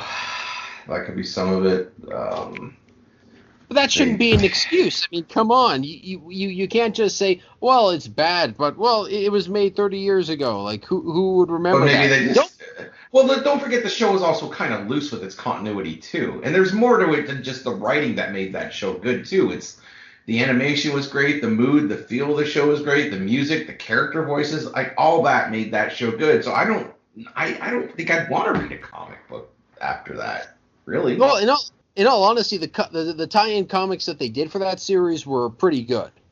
It's a tie-in, but now you're talking about later. Yeah, but I don't know, because I have read, because a few years ago they did a crossover comic where the Batman from Batman the Animated Series met the Teenage Mutant Ninja Turtles from the 2012 series. That series was really well done. I think I remember. I read that. It was pretty good. I think they did like a second run of it as well. I didn't read. Didn't they do a second run? They did do a second run, but that was Yeah, I of didn't like read that one. that was a you're actually getting a bit confused because they did Batman meets the Teenage Mutant Ninja Turtles from the comics. This one was the animated series meets the animated cartoon. Oh yeah, you're right. I read the one that was they met the comic version. I didn't read the other one. Yeah, but the thing is, both were well Comics are done. confusing, And man. oh really god, are. comics are confusing. They really are. I can't imagine anyone trying to get into comic continuity now. I mean, when I started reading comics in like the early 2010s, it was really hard to get into them then, and even now, like I'm still massively confused over a lot of it. It's fuck. How many goddamn Batman do you need? They need a especially lot like more, especially the way their sales are. yeah, well, it's the only like series that consistently makes money. I remember like a few years ago we counted like the number of currently running Batman comic series, and there was like 10 of them at the same time. Fuck. Yeah, like that. This was including starring roles in like Justice League and other stuff. Well, yeah. Well, I don't know if we counted. Yeah, I think we did. Yeah, because he's always in those ones. Yeah, there's always Batman comics and Superman comics, but yeah, Batman's a big money maker. Didn't you say that there's more cuts at DC lately as well? Yeah, they're unfortunately they did have to make some cuts to editorial. They actually made I believe they made history this week because they have their first female editor in chief. Oh, okay. Wow. Yeah. Finally. Yeah. Well, you know what? She's done some really good work on. She was the editor on the Justice League books, and I don't read every DC comic out What's her there. name? I mean, for the love of oddly enough, I can't remember off the top of my head. Sexist pig. If it was a man, you'd remember. Bet you remember her boobs. I just want to know if I ever heard of her. Okay. Oh God. Not that I'm a what her name is. Doesn't matter if she swings, man. Marie Javins. Marie Javins. No, it doesn't sound familiar. Well, either way, you know what? She's only just taking on the role now, so it's going to be a few months before we really see what's happening under her control. Who was the previous editor in chief? Bob Harris. Harris. Bob Harris. Did he do anything in nature? At Marvel, he did something very important, which was contribute to its near bankruptcy. Oh, okay. He was the writer. He was the writer of the Spider-Man clone saga, which basically told readers, "Hey, the guy you've loved for all these years, that wasn't the real Spider-Man. That was just a clone." No, I don't even. And remember that was. Well, that was the guy who DC said, "Hey, this is who should be running the helm for the next 10 years." The guy who almost bankrupted Marvel. You know, great business practices, people. This is probably a stupid question, but does the editor-in-chief really matter? Like, I would like to think so, yes. Like, I remember when C.B. Cebulski took over at Marvel a few years ago. Everyone was like, "Oh, this is going to be great. He's going to make big changes or whatever." What the hell is? I haven't heard anyone talk about him in years. What has he done? The only thing people like to talk about these days is how he used to pretend that he was an Asian man writing a story. Yeah, he came in and everyone tried to cancel him because he used an Asian pen name once, and that's cultural appropriation. And then one of the people, the chief people who called him a racist, he eventually hired. So that was nice. I can't remember her name. Anyway, yeah, like I don't know. What does the editor-in-chief matter? Well, the editor-in-chief, you know, more or less is they beat the drum. Like I met Jim Shooter, who was editor-in-chief at Marvel. That's a Native American stereotype. I'm gonna have to delete that. Schweitzer's, we're canceling you. Anyway, sorry. Go ahead. Well, no, but like he was, you know, editors-in-chief, like they can decide, like, okay, I want this talent on this book.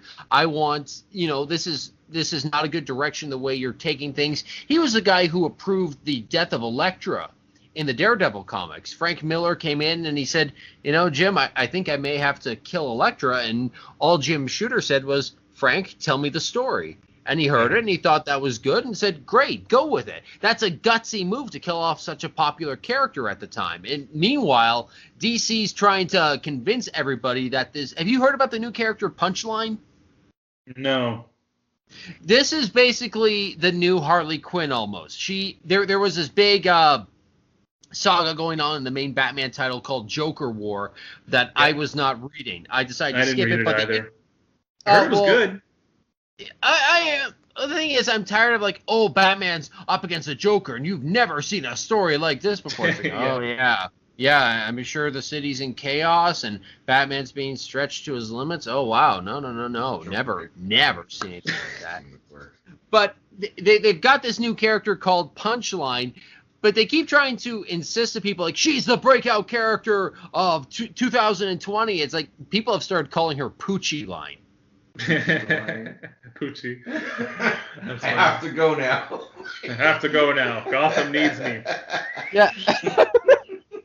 Well, it's almost like how for years Marvel was like touting like Miss Marvel and Captain Marvel as the most popular character in the Marvel universe. Everyone loves Miss Marvel. Meanwhile, their series get canceled every other week for low sales. Yeah, but if you ask Marvel what your most popular character is, oh, Captain Marvel. Everyone loves Captain Marvel. Well, then why did you relaunch her series 4 times in 4 years because they didn't sell? Yeah. Meanwhile, the Daredevil series that Marvel's putting out, oh my gosh, fantastic stuff. Really? Like this.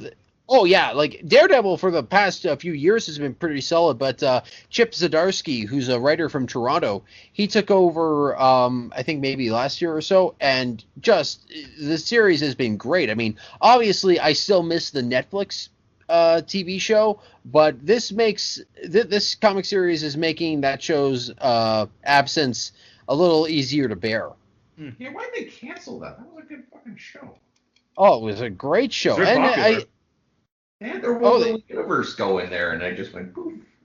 Well, Netflix got rid of, like, canceled, like, all those shows, like Punisher and Daredevil and Black Lightning and Luke Cage. No, Black Lightning. Right, Luke Cage. What was the girl one? Oh, right.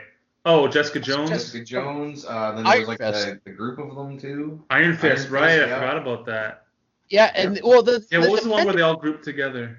The Defenders. The Defenders. Yeah, there was a ton of them, and then they're all gone. But they were popular, I thought. I didn't watch it. I watched a couple of them. The Defenders one wasn't as big as they were hoping it would be. They were kind of hoping like this will be like the equivalent of the Avengers in a way, because you got all these heroes gathering up finally, but it wasn't as great as they were hoping it to be. I mean, the big villain of that series was Sigourney Weaver, and I was just kind of underwhelmed by her. Oh? Yeah, and it's kind of like, I was excited for her. It's like, they got Sigourney Weaver on this. Oh, shit, it's going to be good. And it's like, well, you're not bad, but you're just, I don't sense the real threat from you. That's unfortunate.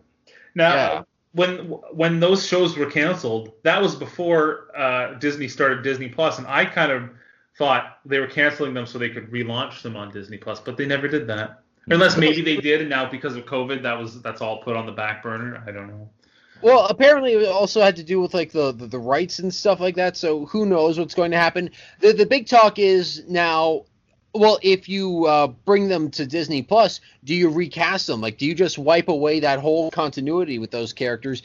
I say don't do that, because you'll be losing a lot of people. You'll be losing people who say, I like Charlie Cox as Daredevil. I like Jessica Jones. I like Luke Cage. I like Iron Fist. You know, give me more of those characters, please. Give me the same character. Give me the same actors playing those characters. Then promote that you're going to continue it on, and promote the hell of the launching all those on Disney Plus. Like, hey, come check out this library before we launch the new stuff with this same lineage. Yeah. Yeah. And hopefully they can still get everybody who was involved back together and do all that. Yeah. I don't know. Maybe they had their reasons to cancel them. I don't know. But I always thought they were popular. Mm-hmm. Oh, they were. Yeah. I haven't bought a new comic since COVID started. I want to start reading them again, but I kind of lost all interest.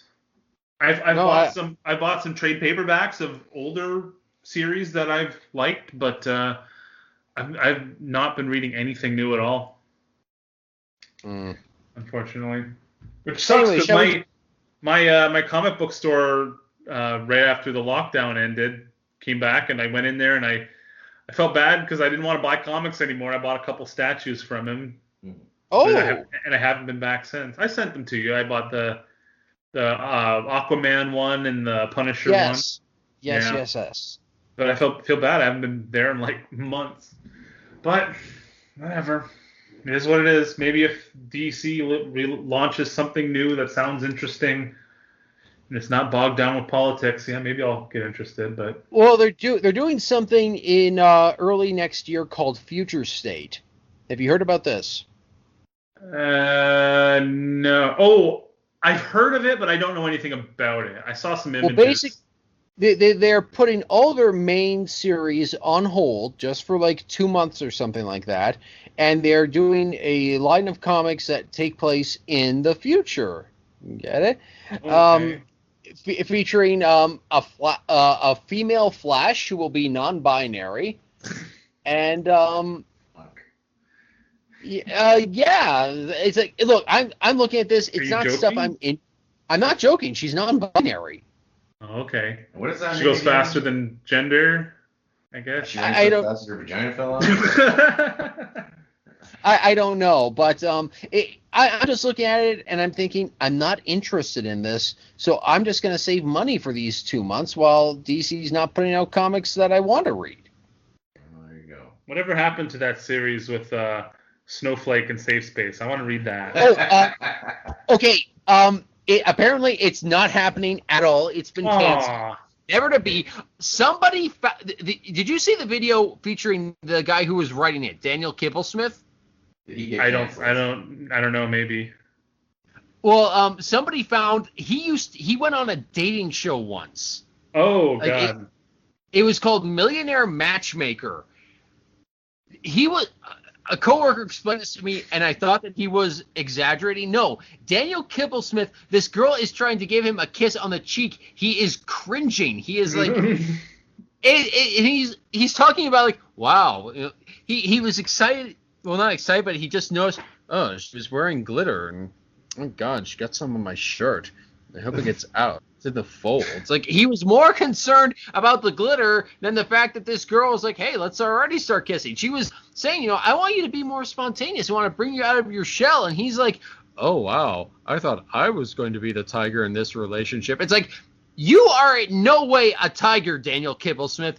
The only fucking tiger you're going to be is fucking Daniel Tiger from Mr. Rogers. Because you're soft-spoken, you're not much of a tiger, and chances are there's a dude's hand up your ass. Okay, so he's gay. Big deal. I don't think the point is that he's gay. It's just he's just complete beta. Very soft. Oh, yeah. God. Someone we don't want. We shouldn't. Wouldn't be interested in writing a superhero comic book. But representation, and I see myself in the comic book. That's great. I'm sure he's a great feminist ally. Come on. Right. Sure, he cares deeply. I don't know. It was just kind of like, oh my gosh, like, what the hell is happening? Anyway, I feel like I've talked about Daniel Kibblesmith too much already. Shall we get into trivia before we get sidetracked? Him and Alex Kurtzman should hook up. Oh, no, they can't.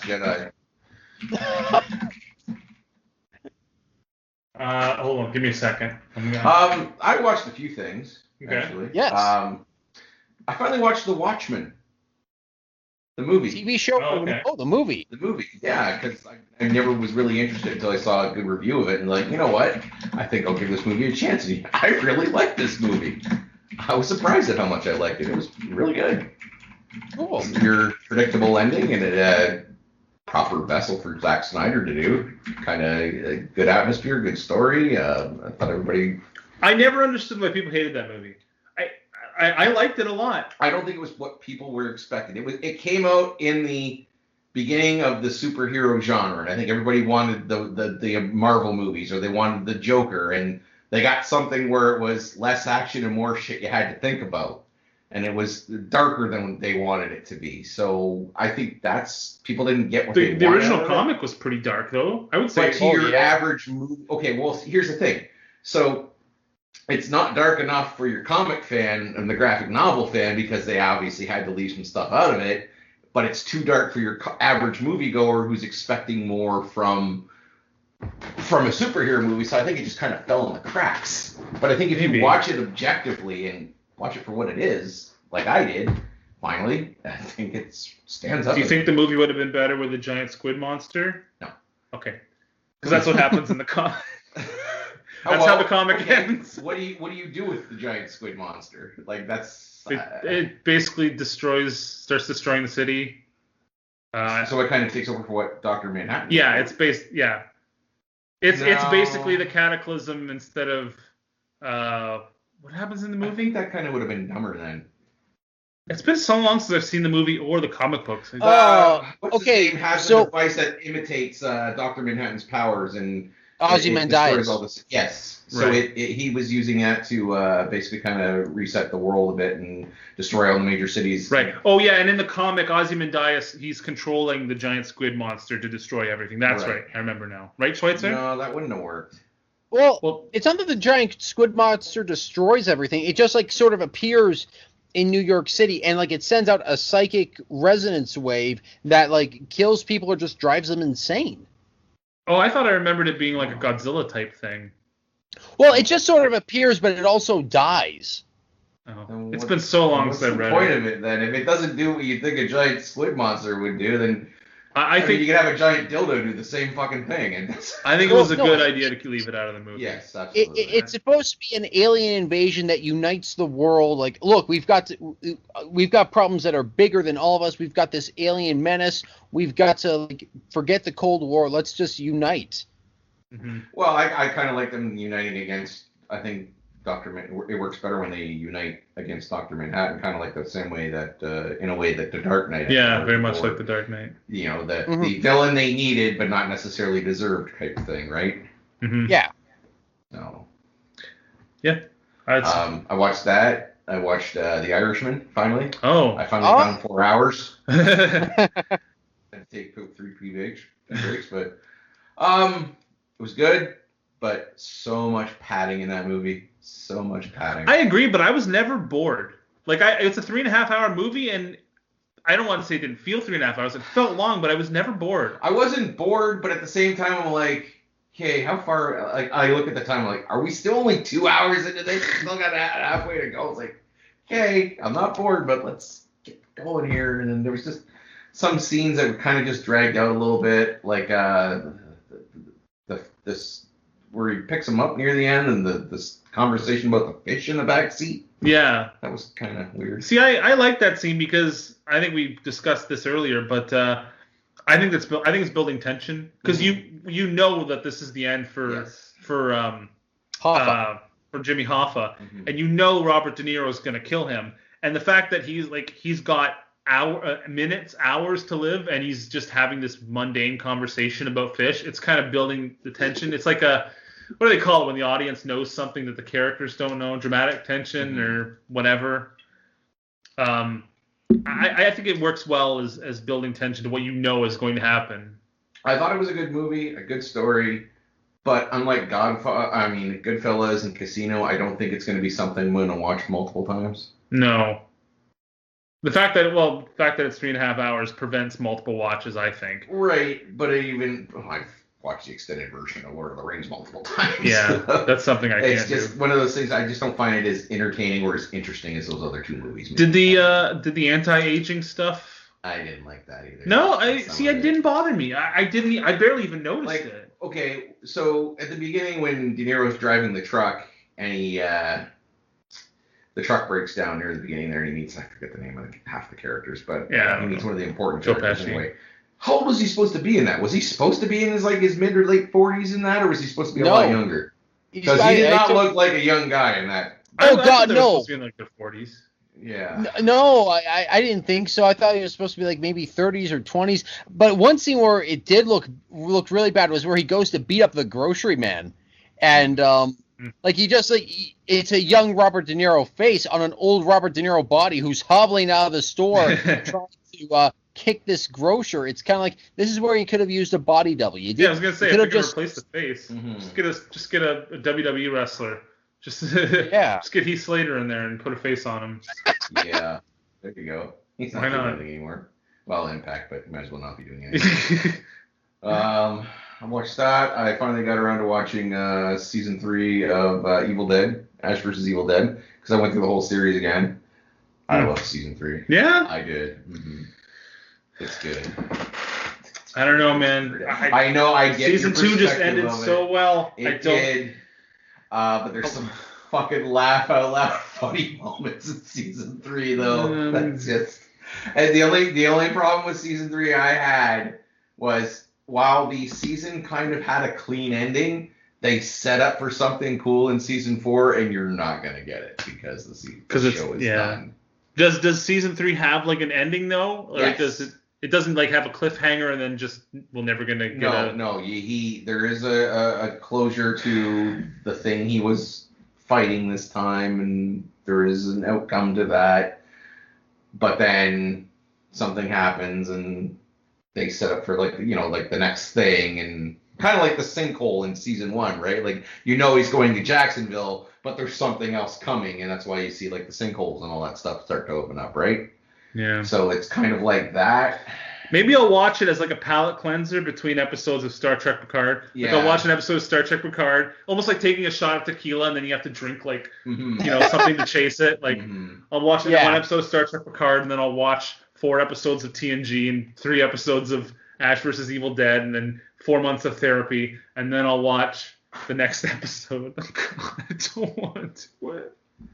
Yeah, I don't know. I'm kind of on the fence of what to tell you to do here because I enjoyed the hell out of it, but I see your point. Maybe if I know season 3 has an ending, I'm more likely to watch it. I don't want to watch a season that goes on and then ends on a cliffhanger that we're not going to see a conclusion to. You know how a show will just get canceled and stop? I hate that. And that's why I wanted to stop at season 2 because it has a good ending.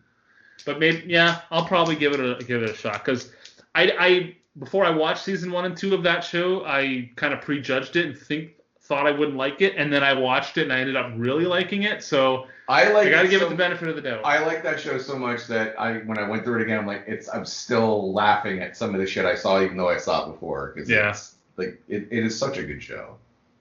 Bruce Campbell's just so much goddamn fun to watch. He is. He's still the best. I mean, I like the side characters as well. Like all the side characters are really good, but Bruce Campbell's just so goddamn magnetic. Like it's so great to watch him.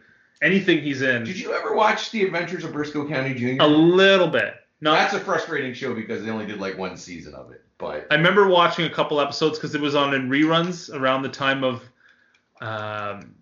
like Hercules and Xena and stuff like that. Oh. And like Jack of all trades and remember that? Yeah, it was like a late 90s Fox show. Yeah, I remember watching it a little bit in syndication, I think. You guys want to do some trivia? Sure. Yes. So I originally wanted to do a tribute to Alex Trebek and play a round of Jeopardy.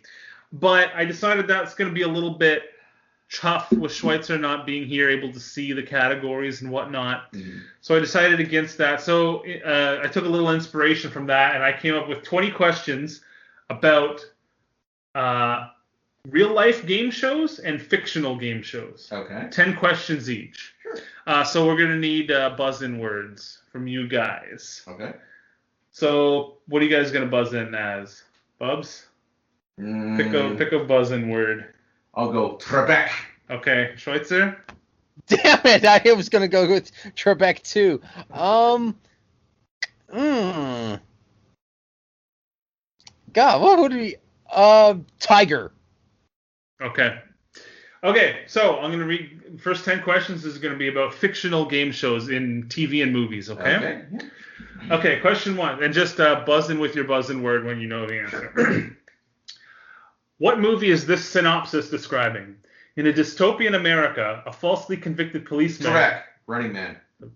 Gets his shot at freedom when he was forcibly participate in a TV game show where conflicts battle killers for their freedom. Sorry. I've seen you.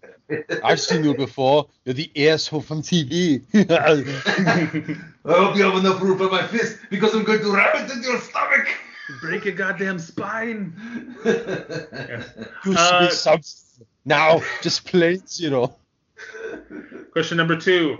Karate instructor Cooney hosts this ridiculous game show in the Weird Al movie. Trebek. Tiger. No. Tiger. Probably should Schweitzer. let him finish the question. Yes. Wheel of Schweitzer. Fish. Wheel of Fish is correct. Oh, yeah. You got Okay. yeah. You're a little bit too premature on that one. Happens a lot. Number 3. Which popular TV family, while on vacation in Japan, appeared on the Happy Smile Super Challenge Family Wish Show? Trebek, The Simpsons. That's correct, Bubs. Good job. Number 4. The Griswold family appears in pig costumes on the fictional game show... Trebek, Pig in a Poke? Incorrect. On the fictional game show Pig in a Poke in this National Lampoon film. Tiger. Yes, National Lampoon's European Vacation. that is correct. Sorry, Bubs. I gotta stop doing too that. early again. I know, fuck. You always go off so soon. You know. Number 5. In this somewhat forgotten sequel to the Rocky Horror Picture Show, Brad and Janet compete on the game show Marriage Maze in the strange town of Denton, USA. Does anyone remember the sequel to Rocky Horror Picture Show? No. No, you're not alone. Oh, God, I didn't even know that there was one. It's pretty forgotten, I would say. I've never been able to see it. The correct answer is Shock Treatment. I don't even remember anybody even mentioning this. No, Oh, my God. kind of just came away. Also, it's kind of a pseudo sequel, like Brad and Janet from the original movie star in it, but it has nothing to do with anything Like that happened. Curry's not in it, or No. okay. I think they even recast the roles. I don't even think it was Barry Bostwick and Susan Sarandon anymore, but it's Brad and Janet from the original. It's like an Asylum Pictures release. Yeah. Number 6, although it's made by the same guy who made Rocky Horror, so like. I don't know. Number 6. The plot synopsis in question 1 could easily also describe this action movie from 2007 starring Stone Cold Steve Austin. Trebek.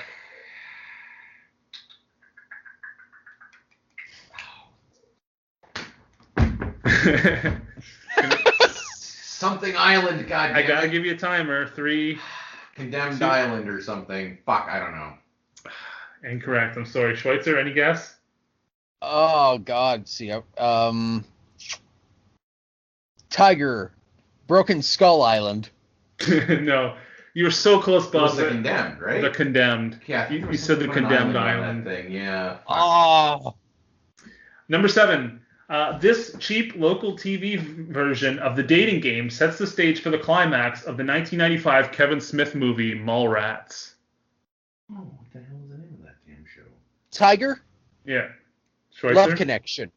Incorrect. No, that was actually a real show. Yeah.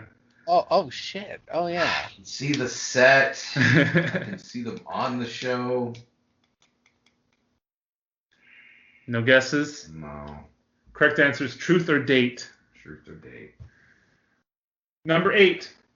Sarah Goldfarb begins a downward spiral of amphetamine addiction after desperately trying to lose weight before appearing on her favorite game show in this haunting Paul Thomas Anderson film. Trebek. Tiger. Requiem for a Dream. That's correct, Bubs. Yes. Good job. Shirley's got juice. Shirley got juice. Oh. This is going to be a fun one for me to read. The game show Prejudice from this British comedy show promises to give the contestants a go at wops, krauts, nigs, gippos, bubbles, froggies, chinks, yids, jocks, polacs, patties, and dagos. I want to play this game. Any guesses? No. Game Oh show my- Prejudice from this British comedy show. I'm not reading the rest of that again. I don't know. I'm gonna throw it out. Trebek and say Faulty Towers. Incorrect. Okay. Schweitzer, any guesses? God. 3, 2. Coronation Street. No. It's Monty Python's Flying Circus. Oh, Okay. for fuck's sake! I should have guessed that. Yeah. Number 10. Dexter Riley, after accidentally having the knowledge of a computer zapped into his head, competes for his school on the college quiz show Knowledge Bowl in this 1969 Disney film. Tiger. Yep. The computer wore Wait. tennis shoes? That is I correct. was Good thinking job, that, Schweitzer. actually, yeah. Very good. So after the first 10 questions, it's tied at 3 apiece. There you go. And these next 10 questions are about real-life game shows. All right. Okay? Number 1. Before the inimitable Alex Trebek took over hosting Bob G's Saget. of Jeopardy in 1984, he hosted the show from 1964 to 1979. So who was the first host of Jeopardy? Do you know the sad got part it. is I don't know his name, but I remember seeing him in like one of the Airplane movies or something. Really? There was like a scene or something where they were doing a parody. Must have been something. Airplane 2. Yeah, and it was just like him doing like the Jeopardy knockoff or something. But I honestly don't remember the guy's name. Yeah, Schweitzer? Don Pardo? No, he was the announcer, but he was not. I'm trying to remember the lyrics of UHF, or sorry, I Lost on Jeopardy by Weird Al. I'm trying to remember those lyrics. No guesses, Bubs? No. The correct answer is Art Fleming. See, I knew the art part. I was like, is it Art Carney? But no. I remember Don. Hey, you want to guess a question? Number 2. Of the many things the legendary Dick Clark is known for, apart from New Year's specials and American Bandstand, it's hosting duties on this CBS game show, which ran from 1973 to 1980. Dick Clark hosted this game show from 1973 to 1980.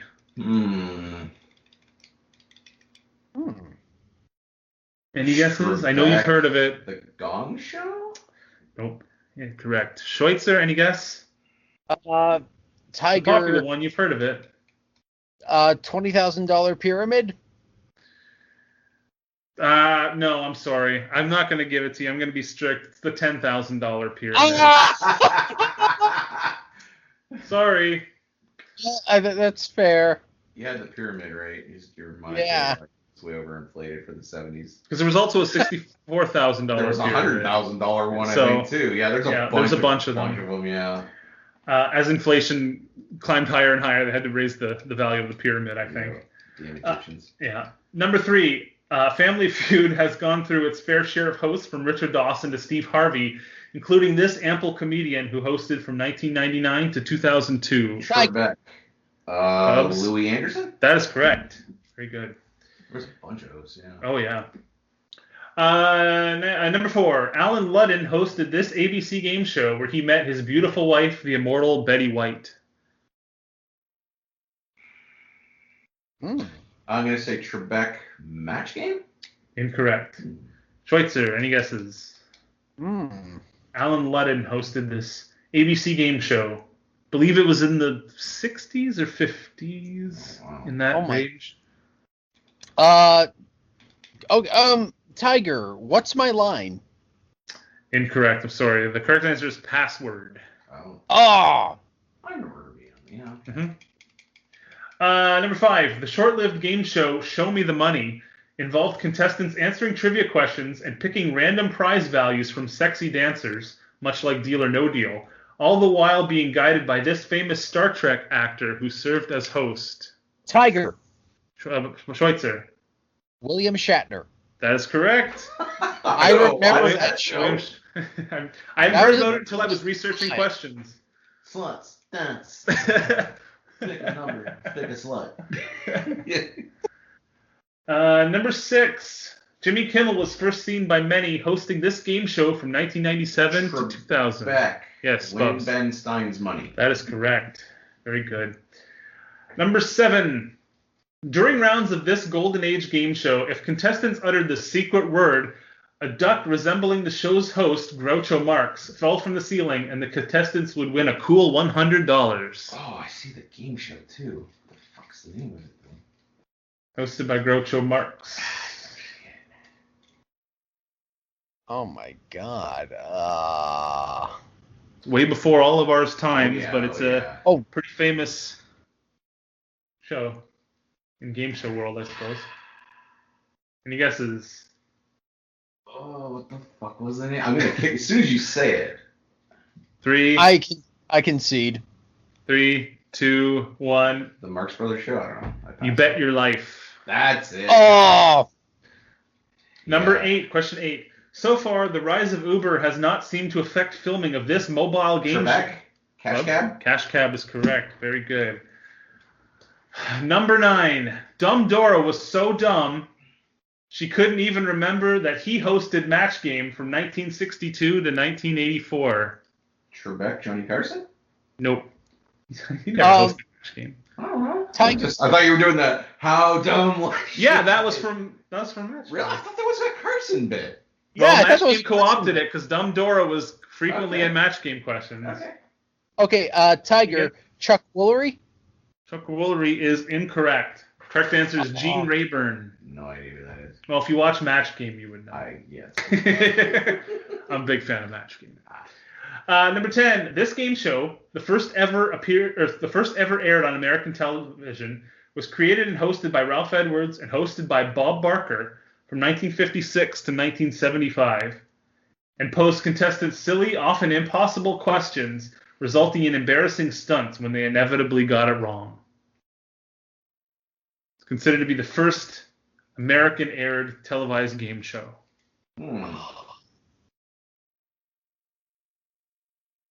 Tough one.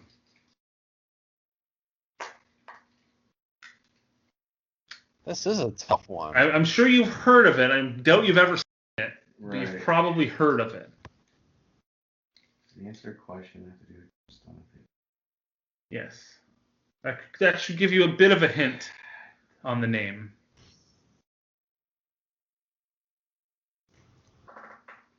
5, 4, 3, 2, 1.